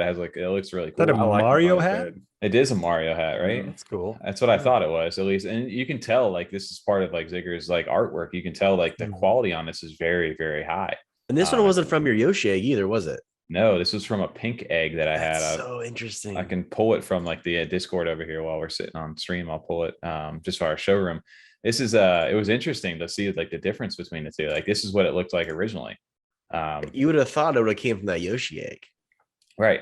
Like that, the Yoshi egg would have made maybe that would have made more sense, right? Yeah. But yeah, just to see where it came from versus what it actually is now. Like, I mean, I don't know where it went, but yeah, right here. This is what. But the reason I bought it was because you can see the shroud on this one at the bottom. The Benjamin's like the shrouded object where it was floating. And it had the kind of like, I don't know, it reminded me almost like space. Like, it had a little bit of the dots and confetti there. So I took it as like laser tag or like cosmic bowling. Yeah, something like that. So I took it as like, okay, maybe it's just going to be something unique with this one, and I was not expecting to get this. But I don't think a lot of people were expecting to get much of whatever else they got too. I'm curious. I'll have to go back to the Discord, because there are some like some people have cracked the rare eggs. And I know, Thor, you also did have an egg at one point and were able to get that sold. I don't know, under your own will. But I don't know if maybe that was, do you feel more comfortable now that sold at the time? Do you feel back? You're like, oh, okay, you know what, that was, it was what it was. Yeah, to be completely honest, I am happier with the sale now. But I'm also happy to hold on to I think I have maybe five eggs left. Yeah. And so I've sold, I owned as many as 10. So I've sold basically half as the price has been increasing, because, it's okay to take profits, but I am very happy to hold on to 5 and just be a part of the project, and maybe pick up some of these on the secondary if we get them for a lot less. Yeah, well, I think it's going to be curious for the people who do hold, right? Instead of actually move this over to the FunPlastic, what benefit that may bring. I mean, there's no, I guess, initial benefit in the short term. Because these things eventually will be forced to hatch on you back on November 22nd of this year. But it's interesting enough, just as people start to find out more of the patterns as they start to hatch these things, like you said, there may be a secondary market that starts to develop tier wise for the excellent, where basically there is a shot in the dark before. So now people may be able to start to pin it out. The longer you wait to hold, your egg may get more valuable or less valuable. You never know, which is an interesting way to look at it too. On Tommy, at least how I felt about it, it reminds me almost what you said about why you like Adanauts and why you continue to support the Space Apes, because you like the team and you like the creator and the artist. And that's similar to this. Is like right now, that may not be a lot of short term as far as what they've released for us. I mean, they didn't even release a lot about the eggs. They just kind of did it as it went, and then everyone was, you know, on the edge of their seat watching. That's kind of how I feel, just with this team they have involved, the Benjamin's group and everything, and then also the artist. I just can't imagine they're not going to plan more for this project. No.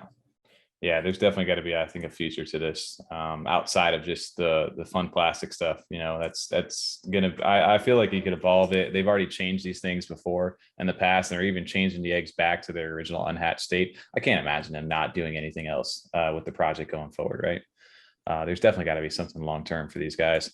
While you were dying, Tommy, did they burn the eggs? Is that what happened in that transaction? Is the egg gone and now you have your little the egg dinosaur? gets pulled? Yeah, the egg gets pulled from your wallet, and your other one then eventually comes back. Came back. You did get the egg back.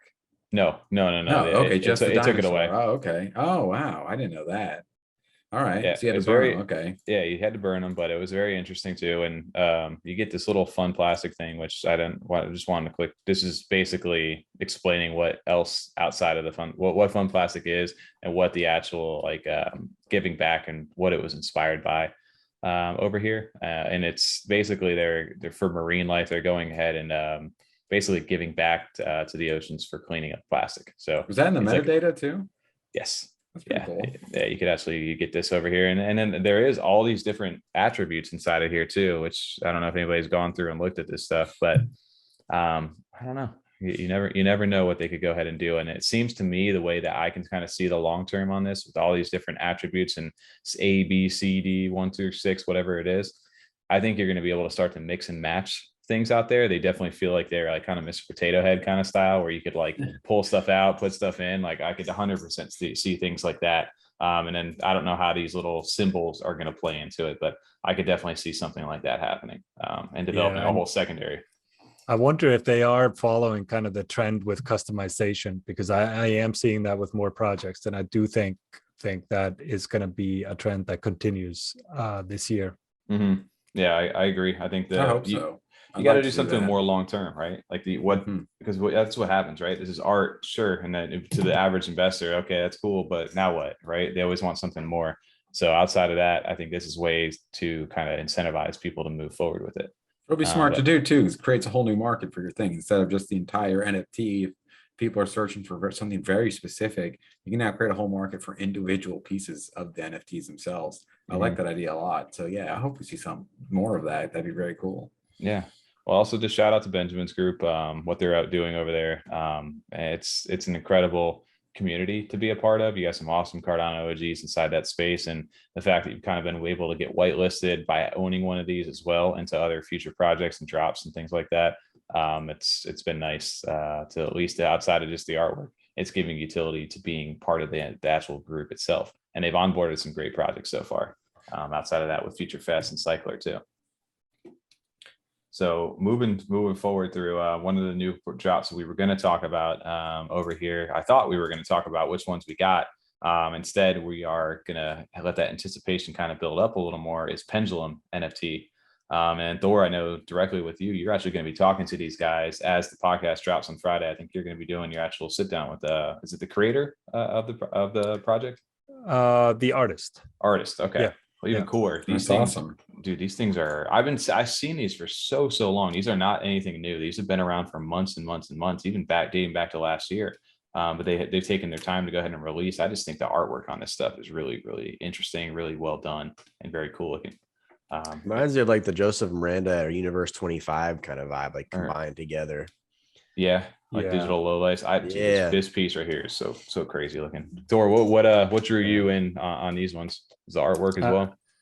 Yeah, I mean, it's definitely the artwork and their approach, like how they are taking their sweet time, which I don't mind. They are trying to do things correctly, and yeah, that's part of the reason why they delayed, because they wanted to make sure that everything was running smooth, and they are working with a derp team on the mint, and it was actually the derp team that decided that they probably needed more time. But yeah, at the end of the day, all of my interaction with the creators have been good.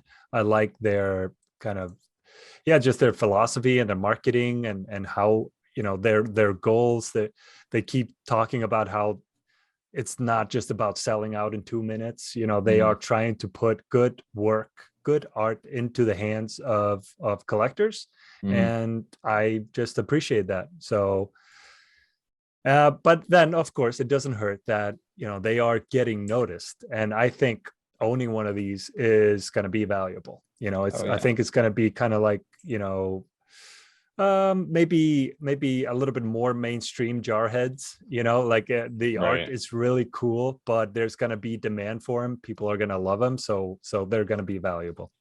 Yeah, they almost remind me, like I said, the Universe 25 mixed in with I even get like Project 2095, like more if you were to look at those from the side. Yeah. This one, I don't know why, it reminds me of Michael Jordan. Right now I'm looking at it. I don't know why.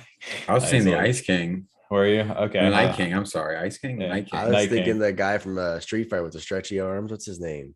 Dawson. Dawson. Yeah. There you go. Thor, what about you? Get anybody it reminds you of? No, I'm not going to embarrass myself. I just want to know why Michael Jordan. Why Michael Jordan? I don't know. Like, look at the top. If you cut off like the first half of that face, I don't know why. I just reminds me of Michael Jordan. See it now. Hey, you're not even with the little earring? No, all right, fair enough. So they actually were minting today, 10 p.m. UTC, like you said, Dirt Birds and the whole Cornucopias thing that happened yesterday obviously has some sort of impact, and they're not going to drop something that's not ready. They've already waited, like you said, 5 months. Why rush it on the last minute to be able to do this? So Thor, I'm going to be very curious to see your sit down with them and how how they're approaching it, to learn a little bit more about the creator and just what inspired them to get going. Because these things, 5,000 of them, I think there were at 100 ADA per NFT. So the mint prices are continuing to increase. So for more quite quality. a bit, yeah, getting big jumps now. But we're seeing success too. I mean, I think the BlockOwls 106, 105. Yep. Yeah, 106. They were able to sell out. So it's definitely matching what at least the current price of ADA is. It's going to be interesting if ADA goes up even higher or down even lower, to kind of see the reaction then. Because imagine if ADA jumps again to $2 per, people maybe feel a little different, but right now it seems appropriate with the price it is, with the work they seem to be doing, the artists, to kind of get paid fairly for this amount of work. Yeah, and I think it just needs to make sense for the project. What kind of work are you putting out there? Is it quality work, quality art, or is it just another ape project that kind of looks like all the other ape projects, and it's just two-dimensional PFP projects? Like, then charging 100 ADA wouldn't make a lot of sense. So it just needs to make sense. Yeah, you got to know if it's an investment that you're willing to make long term, or are you comfortable with that price point, and knowing more about doing your own research into the project outside of just like, oh, I bought this, I'm expecting to make a bunch of money, and then it does it, and they're like, oh, you didn't realize this project was going to do this, or this is the background to them, whatever it is. So I think that's also the importance of also now. I think the increased mint prices are starting to make people decide and do a little more research on their own before jumping into something, and they're not just going into every single project nowadays. Which I like, because that actually gets more organic community, on mint day, instead of the flippers that just come through. So I'm all for the increased mint prices. Yeah. But yeah, just wanted to shout that out. And Thor, curious to see your interview on that. It's going to be a dope one for those. I wanted to split over. Is that what I want to do? I wanted to split over real quick over to here. Is the split world. This is a new NFT that we I don't think that transition worked. Yeah, guys, just want to split over real fast. Just just split over the store real quick, and then split home. Cut it. Boom. We're back. So Split World is a new NFT that I've been seeing for a while. They've been kind of hyped up as well. And Thor, you actually got a chance to talk to these guys, right? Yeah, talked to them. Well, going back to my memory, I think last week. Yeah. And yeah, they are doing some interesting things. They're leaning into the customization kind of theme, like that is going to be their big value proposition, if you will. Being able to completely customize your NFT. I think they look pretty awesome. All female characters, like that's pretty cool and unique. And they're working with some great people in the space. So I think they're going to do it like really well. So I think and I know that they're going to be minting pretty soon. They've actually told me the date, but it's not official yet. It's not official. So you got some of that alpha we have no idea about. I like that. All right, don't worry. The recordings are off right now. You can just tell us in secret. All the cameras are off. Yeah. In that case, I think they did say on my stream that it's gonna be this month, so I can at least kind of repeat that. It is minting pretty soon, and I think I like the team. I like what they're doing, and so I hope I can mint some of these. Yeah. So did they have any whitelist style kind of mint going on, or is it something that most people are just going to be able to jump right into? I don't think there's any whitelist.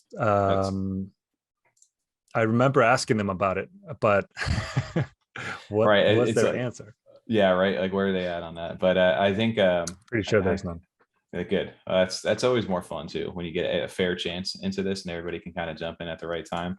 Especially for me, like when I'm a little bit late sometimes to hearing about it, now it's not like I already missed out, especially some of the ones where they do like a whitelist, where the whitelist takes up 80% of the sales. And at the end, it's like, here's the scraps to the public. We have 200 left, guys, fight over them. It's just like, oh man, I was a couple weeks late. Now I can't get one. Well, the cool thing about this too is like there's 7,777 of them. They call them split troopers. They're on-chain 3D customization. This is where I thought, TJ, we've always talked about wanting to do like an NFT like idea, or how cool would it be if you could get like a character and then swap all the different attributes, different things. Yeah, there's just limited attributes on it. Yeah. They already beat us to the punch over here, man. Damn it. Yeah, right.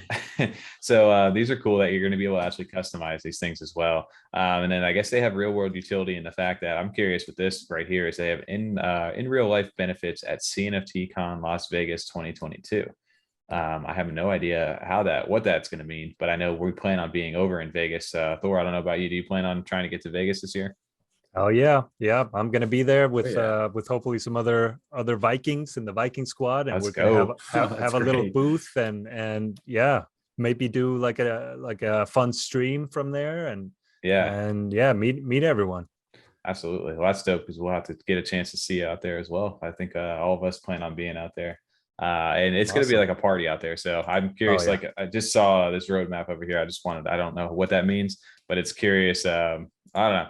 Maybe we'll be rocking some sort of customization pick out here by that time happens, or we'll have some NFTs that we've made to look like ourselves somewhat. But these are cool looking. I really enjoy the artwork on that, and I just wanted to shout that out because I know you got a chance to actually talk to the team. So and I also talked to Crypto Heaps, and was it Cardano Man as well on stream? I think I saw that as well. They did an AMA, cool. And they doxed themselves, which is inside the space now. That's the big argument: dox versus non-dox. So it's cool to see that where they started and where they're at right now. So shout out to Split World. I guess they're minting this month. Get a little bit of insider info, or not. Who knows? I hope maybe you already knew it. Hopefully, you already watched Thor's channel. Friday. So they have a Friday release. We're gonna sit here and they'll be like, guys, they already announced the thing. What are you talking about? It's gonna come out tomorrow. Yeah. Right. Of course. Yeah. Quick thing I wanted to mention, not too much to dive deep into this, but just wanted to mention over here is BrightLeaf Laboratories. This is another one of those 3D artworks. Kind of gives me a little bit of vibes of Overexposed a little bit, at least in this image itself. I know they're more green focused, and this is another one of those NFTs that is kind of like I guess gatekeeping their Discord a little bit right now because of hype. You're not able to get into the Discord right away, or at least they haven't opened it. I think the last one was a few days ago, where you're able to have like an hour to get into this stuff. I know, Thor, we were talking yesterday. I don't even think, have you made it into the Discord yet? Nope. Yeah. And I probably won't be able to mint any. That's just how it goes. I could have my rant about whitelist. I have my opinions about whitelist, but let's not do that. Yeah. Well, it's definitely interesting, right? Of like going in there. Like I was able, luckily, to get in when I had notifications turned on. So I'm here giving you a little bit of insider info right here of what their Discord actually looks like. But they've got some cool looking things over here. It's definitely more focused on the environmental friendly kind of artwork. But it's like got that robot theme. It reminds me of Wally. It reminds me of Wally. I see. I don't know why I get thrown back over to like Titanfall for some reason. Like some of that's true. Yeah. I get a little vibe sometimes. I don't know if you ever played the video game Titanfall, just the robots portion of those. It's cool. Destiny, Tommy. What are the ghosts? Oh no, the bots. I know what you're talking. Yeah, the ghosts are one thing, but yeah, the bots also kind of look like this too, actually. But it's another 3D artwork. It's that seems to be like the increasing quality of NFTs over in Cardano. Is that you're starting to see newer artists actually, you know, not just be drawings and, you know, which is nothing wrong with those, but these just seem to be where the move. They feel more like on the Ethereum side as far as quality goes. So it's cool to see newer artists making their way into this space like that. But I just wanted to shout out BrightLeaf for these guys, because they're 5,555, I believe is what they are. Have they said how much they're going to cost? I'll be curious. I have not seen how much they're going to cost. That is definitely interesting to me. I don't think that they've actually announced it yet. And they also haven't announced when exactly they're going to actually drop, unless there's some new announcement that I haven't seen today. I don't think they've actually announced the actual price for this yet. The Discord's frustrating. I don't. It's cool that they're getting that kind of response when people want to get in, but like, why lock it up for everyone? Like, this is like we've said already. It's a good community. People want to be a part of it. Like, you're just going to turn people away when they can't get in, and eventually get disappointed, and you're just going to lose those members. It's good that you have some people dedicated, but why not? You have so many more people that want to get in on this. Yeah. Well, yeah. I usually, you know, I can see what they're thinking. It's to create that demand, but my personal preference is for inclusivity, not exclusivity. And you know, but you know, pros and cons for each approach. Well, and that's like, I guess the real world utility of this is that they're working towards, you know, kind of Cardano trees wise, you know, beginning to. It's kind of like they're trying to do like for the earth and the environment. Wouldn't you want as many people in as possible and not kind of like lock them out right now? Like, you'd imagine you want to open up to everyone to get involved, especially the kind of demand they are seeing. People want to get in. Maybe eventually they will, as they just kind of build up the secrecy and hype and have fun with it. But I just like to see it kind of get opened up a little bit more. Well, I mean, there's two sides to that, right? Like, they're, you know, starting with planting one tree per NFT sold. There's only 5,555 of these. If there's already 2,000 plus people in the Discord, if you let everybody come into it and they're all hyped up to see these things, you know, and you got 15,000 people in Discord, you know, only a third of those people are going to be able to mint. You're going to get that like negativity. You're going to have some of that stuff like kind of come into it. Maybe they're trying to kind of pause that a little bit to set expectations, because they're not trying to be that type of project. I don't know. I mean, it just reminds me, like in Parks and Recreation, I know Tom Haverford has an idea. He wants to make a nightclub, and it's called Eclipse, and it's just open twice a year. And he's like, cover charge $10,000. And so why would you do that? Just like open it up like a normal club. Like, come on, guys. Well, I've never understood how the you know, because in traditional markets it's like supply and demand. So to me, it's like either increase the quantity that you're minting, you know, like try to get a gauge for the demand, and then set the quantity, or increase the mint price, you know, like that way you don't have to keep people out. You can use those tools to the price, kind of balance it. Some people. I could see that. Yeah, I guess they're again focused on this. They have no mint date. I'm over here in the Discord now. No mint date, no mint price, all to be determined. I think they're kind of figuring everything out too. And I guess they have an ecological type of mission. There's no whitelist, which is nice to see, at least inside the Discord. So I at least don't have to grind for XP. I appreciate that. And then lastly, I guess they're doing some sort of like game inside the Discord where you can, depending on how much engagement you have, there's like planting like trees inside of here as well. And there's no whitelist. There's a whitelist just to get in their Discord. Yeah, well, I don't know. There's definitely a different the yard is what they call it, but for your tree bot, I guess you get, I don't know. We're gonna get into this later as more details open up. Can I say I'm realizing I'm mostly being negative again, so I'm like, oh crap. No. So I want to say I love their mission, I love the quality, and I am excited about this project, even though I don't, you know, agree with you know their That's details. Why you are a little like frustrated with the Discord, because you want to get in. I know exactly. Of course, I'm salty. Exactly. I want to be in the Discord. Like the project. And it's like, come on, guys, open it up for me. I don't have 18 hours a day to sit here on the computer to see if you guys open it up for 8 minutes. I just want to come home and be like, cool, what's everyone doing in here? And I'm still locked out. Yeah, exactly. So it's because they are creating something cool that I get frustrated, that I care in the first place. Absolutely. Yeah. Like, yeah, you wouldn't be like, oh, I don't give a shit about this project. Well, you know what? I really like this. I'm all about this. Apparently, they got a good base in here, and I guess eventually people are going to be able to get in here. I'm just part of that little inside club. I feel like I'm looking through the window right now. I know, I'm letting you guys in. No, shout out to BrightLeaf Laboratories. They're something new.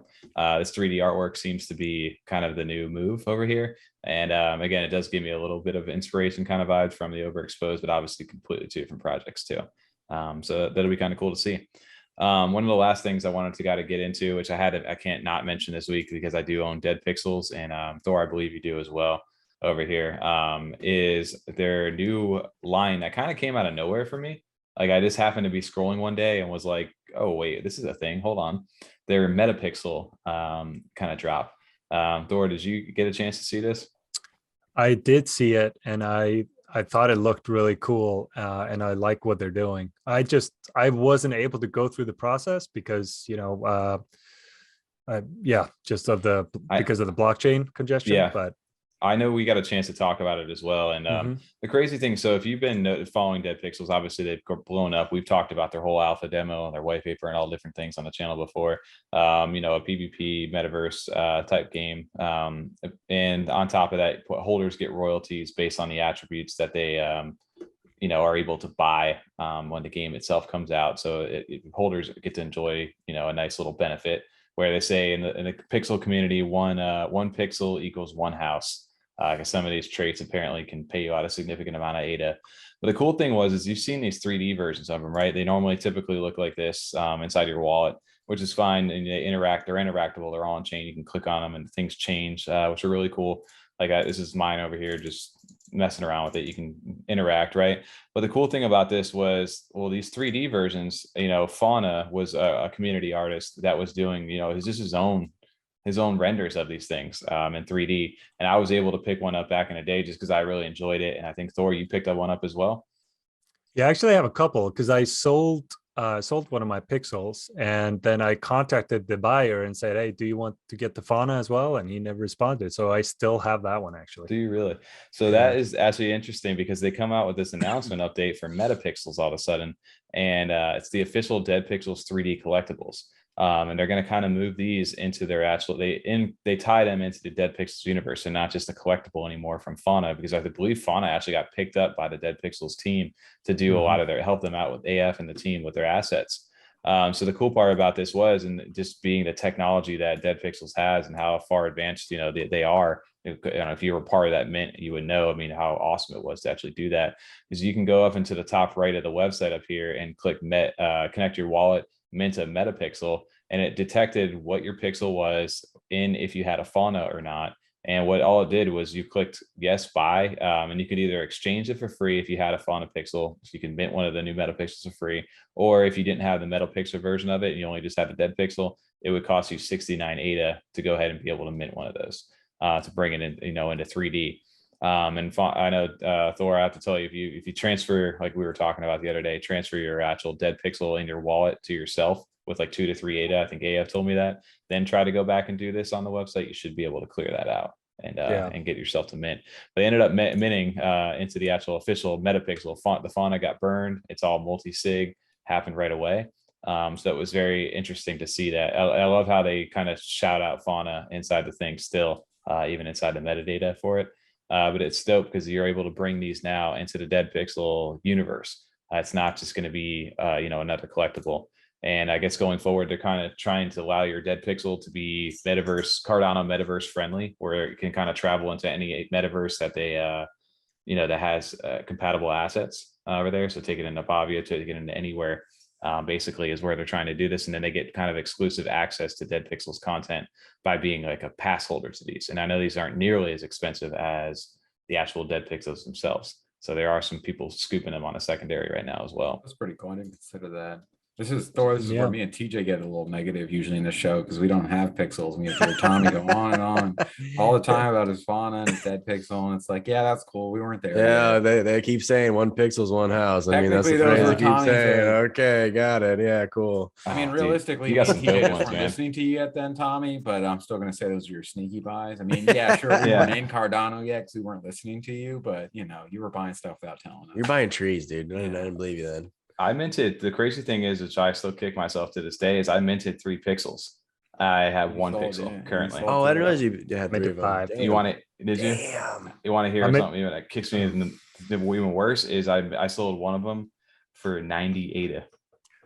Yeah, so early you thought like I make good money right now. They were sitting there for 30 ADA for so long. I was like, oh, 90 or no, maybe it was 120. Maybe it was 120. I sold one for 120 and I sold another for 650. Put that in the zip and flip. Yep. everybody? Yeah. I can probably match you there. Like I sold 4 of my 5 for anywhere between like 70 to 150. And then a balaclava, or however you pronounce that, Yeah. For 600. No. Oh Yeah. wow. Which would probably go for like 10 to 20K today. Yeah. Yeah. That's So, tough right there. It's pretty rough.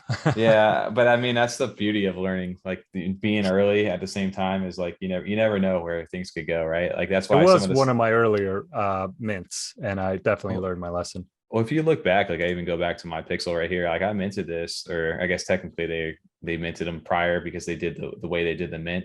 But this was back in like early August or late August, like early September, the pixels, which is still one of the most fun drops I've had, where you got to see everything in order and have a chance to go after them. This was what the Santa hat just happened to be a little more rare because it was right next to one of those the vault keys, I think at the time, where the vault keys were able to get you like this special, like even some of the unsig pixels that you see now.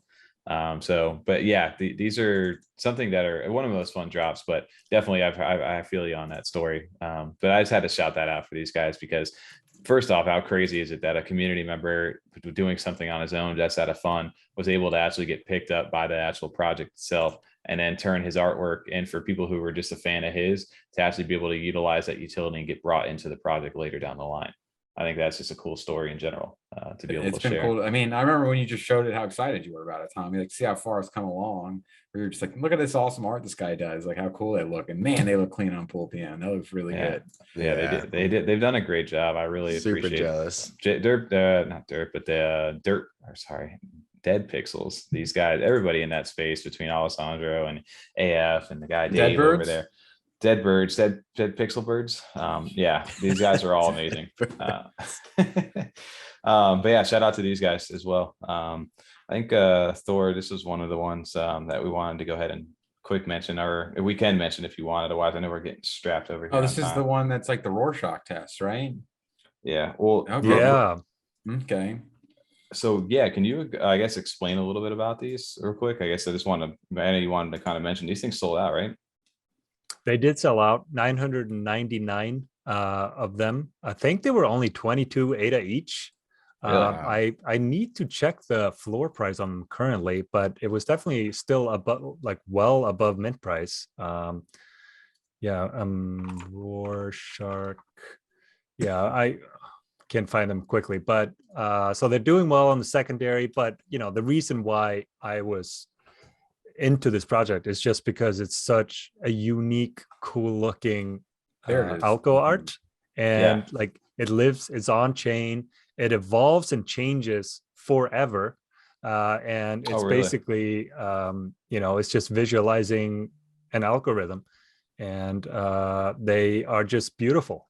Like I think they look really cool, and dude, that's actually really cool looking. Actually, I didn't realize they continue to evolve like continuously. They don't ever stop. There's no there. Exactly, which is really unique. And I reached out to the creator because I was after many rug pulls, it's you want to do your due diligence, and because they're not doxed, so for those of you that don't invest in undoxed teams,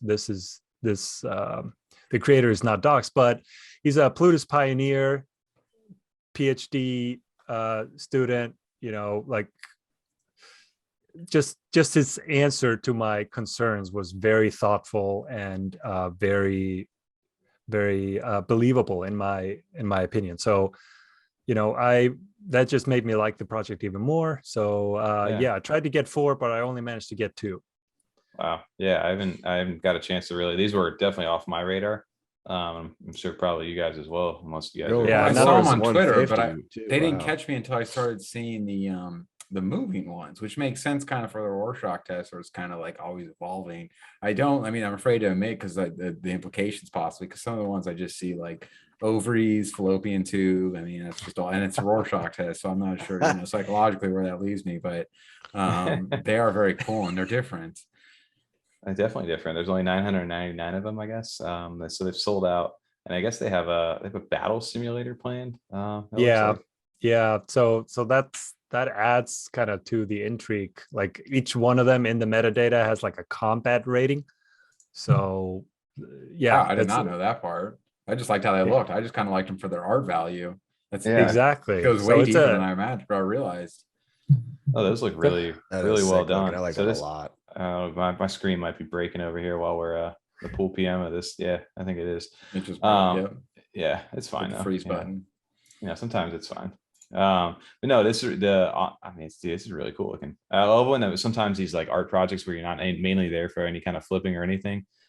This just kind of sneaks up on you and you just really enjoy the artwork.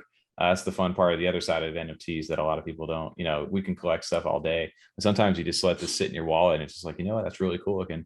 I definitely want to look at picking one of these things up just because same thing with like nano frames. Like I have a nano frame sitting on the wall. You can imagine watching this thing kind of just do its thing over time over there. I can't wait to get my nano frame. Me either, man. I know they're working on it right now. They're running some issues, but no, this is a really cool project. You know what this reminds me of? I'm gonna bring up a video from Tom when we were down in Miami at Art Basel this past December. That's right. This was on the beach. This is live. Like we're on the beach, and this is a giant screen. It's the ocean behind it. Yeah, it's just a giant screen, just like where you can see the people down there in the bottom. We're just sitting there, and this is this giant thing inside of Art Basel, like or outside of the back of a hotel. On the beach in Miami, but it reminds me of that, right? Of this, like you just caught people in real life just actually just like staring at this stuff, right? So that's where that kind of reminded me of that. I don't know why. Like mesmerizing and relaxing to look at. Yeah, you could just like kind of vibe. They had like a little ocean music in the background. It was really cool looking. So yeah, I think I may go ahead and actually look. I love where we do these interviews. You get to pick up something new. My kind of personal favorite, like I'm just really into generative art and alco art, on-chain art. Like that's kind of my niche, if you will. Yeah. So I'm always excited when I see good projects in that category enter the scene. And they need that love there too, especially some of them as they're starting to make their move over here. Sometimes give them a platform to go ahead and at least get a bigger audience to them, and then people fall in love and tell their friends, and they continue to grow as well. So they definitely need that, because I mean, especially with these projects, you don't really get to enjoy them unless you take the time to kind of look into them, which people don't always do, especially on like something as fast as Twitter and Discord, because it's not as impressive, not to say that I don't enjoy the art, but just seeing it on Twitter, you really have to open it and see it move and develop. It doesn't kind of strike you as easily as some of the other profile picture projects do that kind of get some of the attention then because of how fast their attentions go. And this one is one that really gets that extra value from looking into it and enjoying it when you see like the full scale, high resolution picture on Pool PM. Yeah. DZ might not understand or might not believe me, but I do like this one. I bought with no expectations of selling it. And I sent you another link. That's another example of like generative art that I just really enjoy. Oh yeah. That I just enjoy looking at it. It gives me good feelings, and I don't care if it is worthless, because I'm just gonna put it in a digital frame, keep it on my desk, and look at it and get my money back that way. You're saying that artwork is actually just artwork and you can just look at it and enjoy it. That's crazy, right? Yeah. We might just be when you gotta erase these. God. It's okay to admit that most people are not thinking that way in the space. Like that's fine. But there are some that consider it. Yes, I want to make ADA. I love it when I have a 6K ADA sale. Like that's great. That's a part of the reason why I'm in NFTs, but it's not the entire reason for me. Right. Well, you can do both too and enjoy them both ways. I think at least so far for us, all our close friends, no one's gone behind. Everyone so far has come out ahead and done well with their sales, and that kind of gives you that extra room. Then that's the whole point of like kind of even working hard in anything is working hard and having a little bit extra money for your leisure time, for yourself, for your own enjoyment. So you can do both and enjoy these projects, and then you can go buy something that you may not really like how it even looks. You just see the hype and potential, sell for a little bit of money, and you can keep moving forward then and doing the things you really enjoy and get into projects you really want to invest in. You can flip through a bunch of different NFTs to make money, and then you could buy something that you truly appreciate too. Like I just really like this artwork. I want to put this on my digital frames. I know that's going to be kind of where the future of this stuff goes. I want to hold on to this, and that's a perfectly good thing. And I agree. I love this right here. Tom, you made a quick mention since I'm wrapping up over here. When can we race them? Speaking of projects that just, again, fun little community thing is someone inside the Ghost Chain community shot this over that they were working on something with one of the devs to kind of throw it back to the old school days of when all the discords, when everything last year, I think after everything was kind of heating up, that after everything was mooning and then it stopped selling really well. And everybody's like, what the fuck kind of thing? Like, where are we rugged, or what's the utility? When all those buzzwords became a thing, these guys kind of dialed it back over at Enlightenmint, instead of just, ENT, they got INT to kind of throw it back. And they originally, I think they were going to be 8 ADA to throw it back to the old 8 ADA sell at floor kind of thing. But I think they ended up going with 12 ADA just because they're using the minting service. 12. Yeah, 12, right? Yeah. So the funny thing is these guys, I just wanted to do a quick showcase because the Ghost Chain member PB over there, he goes by inside the Ghost Chain thing. He was the one who turned me onto this, and I believe that he's working. I'm minting this right now.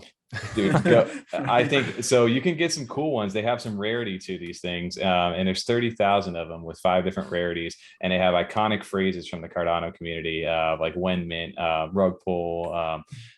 This is one of my, he sent me this one over here. It just says fuck you, and it's just like a fun, like the rarity is a common, like fuck you. It's like, well, I think it's funny. It's like, let me get your address. For what? I was saying something, and you send that to me. They open like, oh, you son of a bitch. Whoever steals one of your NFTs, you send them one of those.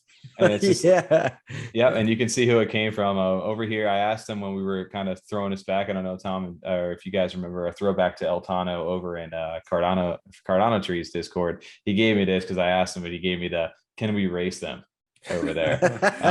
So I went ahead and did that. You can actually jump inside of their metadata here. You can get to their Twitter and over to their website and Discord. Things are kind of slowly picking up. The Ghost Chain community is involved with it, so I know they're all degenning over there and just having some fun. But the art, if anything, the artwork for these are actually, whoever did the coin and stuff is very. I was going to say that I'm very curious to see who the artist is, because that's pretty good work. I believe he's somebody inside the Ghost Chain community as well. The textures and shadows look great, because we've been looking, we mentioned this before. We were like thinking about doing some sort of coin or something for fun, just like a kind of thing in the Discord. And I don't know how to use Blender or any sort of 3D modeling, and they did a great job with this. So well, it looks good. I mean, this one, I'm just gonna say, yeah, it's good. I just love the fact that it's a throwback. You can either send it to you. The whole idea was never to sell out or do anything crazy with this. He hit me up. He's like, dude, check this out.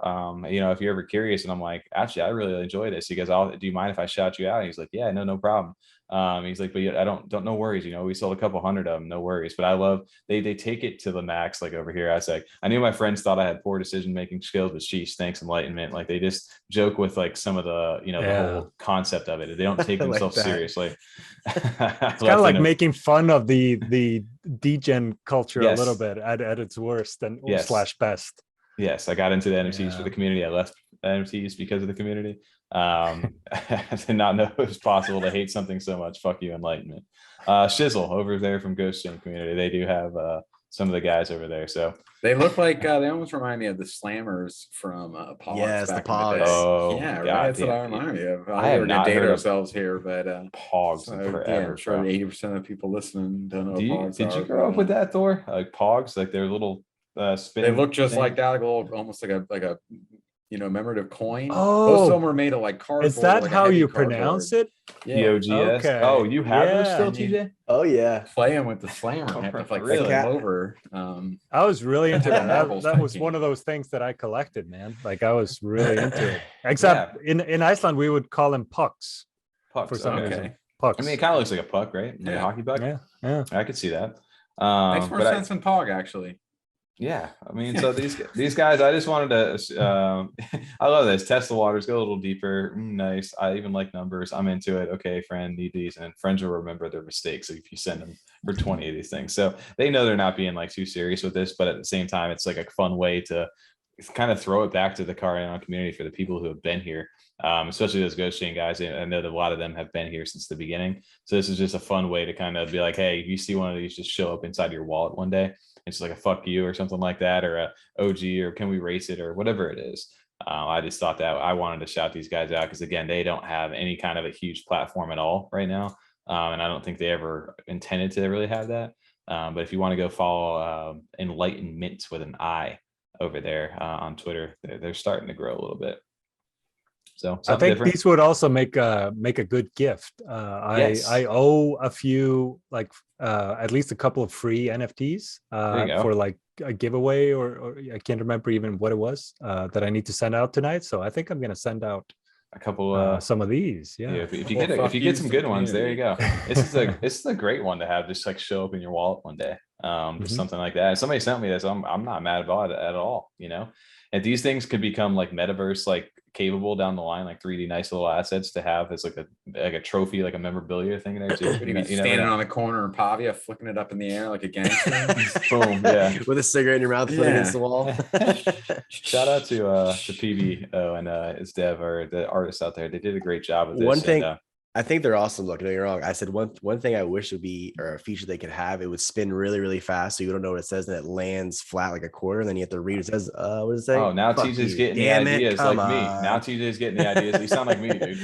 Yeah, I'm gonna sound like just real spin fast, so you can't see it, and then you're anticipating it, and you're like, what is it? Anticipation. Oh, okay. Exactly. Yeah. Well, then a Yummy runs by and picks it up off the ground. That's Tom. That's a Tommy idea. And like the rocket flies by and picks up the Yummy and then flies them off into space. You guys are ridiculous. Thor, man, there's a saying over here, freedom after dark. We're not quite at midnight over on Eastern time yet, but you know, you've experienced it. I appreciate you being a trooper out there, staying up late with us tonight for a long stream. Yeah, man, you guys make me forget how late it is. It goes quick for sure. We always like look over and it's like, oh, it's sun's coming up. Nice. Don't worry, we always remember in the morning when we're dragging. Oh my god, yeah. The next day it's just like, oh, I'm not getting up at the gym or doing anything today. The next morning, when my 4-year-old comes jumping on my head at 5:45 tomorrow morning, I'm gonna remember. Like exactly. Freedom 35 like a very your guys' fault. Straightforward. You can send me. You can send me the fuck you token if you have get one of those. I might. Send it to our He doesn't understand you were doing CNFT podcast last night and just let you sleep into like 8:30, 8:45 while he sits quietly. No, none of that. Those little assholes, man. My son will like him go, water, like for 10 minutes, won't stop saying water. And like, I'm all right, we're getting water. All right. That's right, exactly. Sit still, don't move. Thor, dude, I appreciate you jumping on, man. I know this is a little probably different format from where you're at, but I love doing these things with different guest members inside the community, especially someone like yourself who's so well knowledge. I feel like you have a very good level head and a good knowledge base of the Cardano community as a whole. So I think it was fun just to get a chance to chat with you tonight in this kind of atmosphere. Likewise, man. I appreciate it, and thanks for having me on. I just enjoy getting to know you guys. Like I really like what you're doing, and you're great guys, and appreciate that. You don't make me feel as old. No offense. We're basically the same age over here. So great meeting you guys. Yeah, absolutely. Same with you as well. Like you said, you see people on the screen, you see them doing their thing, and it's awesome to do that, but to get to know them a little bit more. That's what I love about this community. And I love that content creators like ourselves and others that have been on the show before us are giving that lane to be able to talk to each other and collab with each other instead of it being so divided as far as communities go. I think it just embodies Cardano itself, right? Like everybody helps each other out. So it's been fun to do these. And I know this probably won't be the last time we'll get a chance to sit down and talk with each other too. So shout out to you jumping onto the stream tonight. Thor, just for everybody to wrap this up, if they want to go ahead and check you out, what's the best place to do that at? Probably just on my Twitter, twitter.com/CardanoThor. Yeah, and you'll find that whatever that service is called, like the link tree type of link where you find all my other links. Yep. And I'm CardanoThor basically everywhere. YouTube, Twitch. And you stream on Twitch for how many? 3 days a week right now? Twice a week. I used to do three times a week, and then I was like, I don't have a life anymore, so I need to cut it down to twice a week. So I do Wednesdays and Fridays at now 7 p.m. UTC, basically 3 p.m. Eastern. Okay. Yeah, I caught that out. So you have I guess everybody, if you're listening to this on a Friday, go ahead and check out your sit down or interview with the Pendulum creator on that Friday. But yeah, dude, we appreciate it. I'll go ahead and link all the stuff down in the description as well. But we really appreciate your time on here, man. It's been awesome. And we'll let you get back to bed, and don't send me that. Well, I'll be waiting for that token in the wallet, I want it. Yeah, you know who it came from, at least. Yeah, that'll be easy enough, right? Well, Thor, we appreciate it. We appreciate everybody listening tonight, and again, sticking with us for so long. This has been another Freedom 35ers. We'll catch you guys on the next one.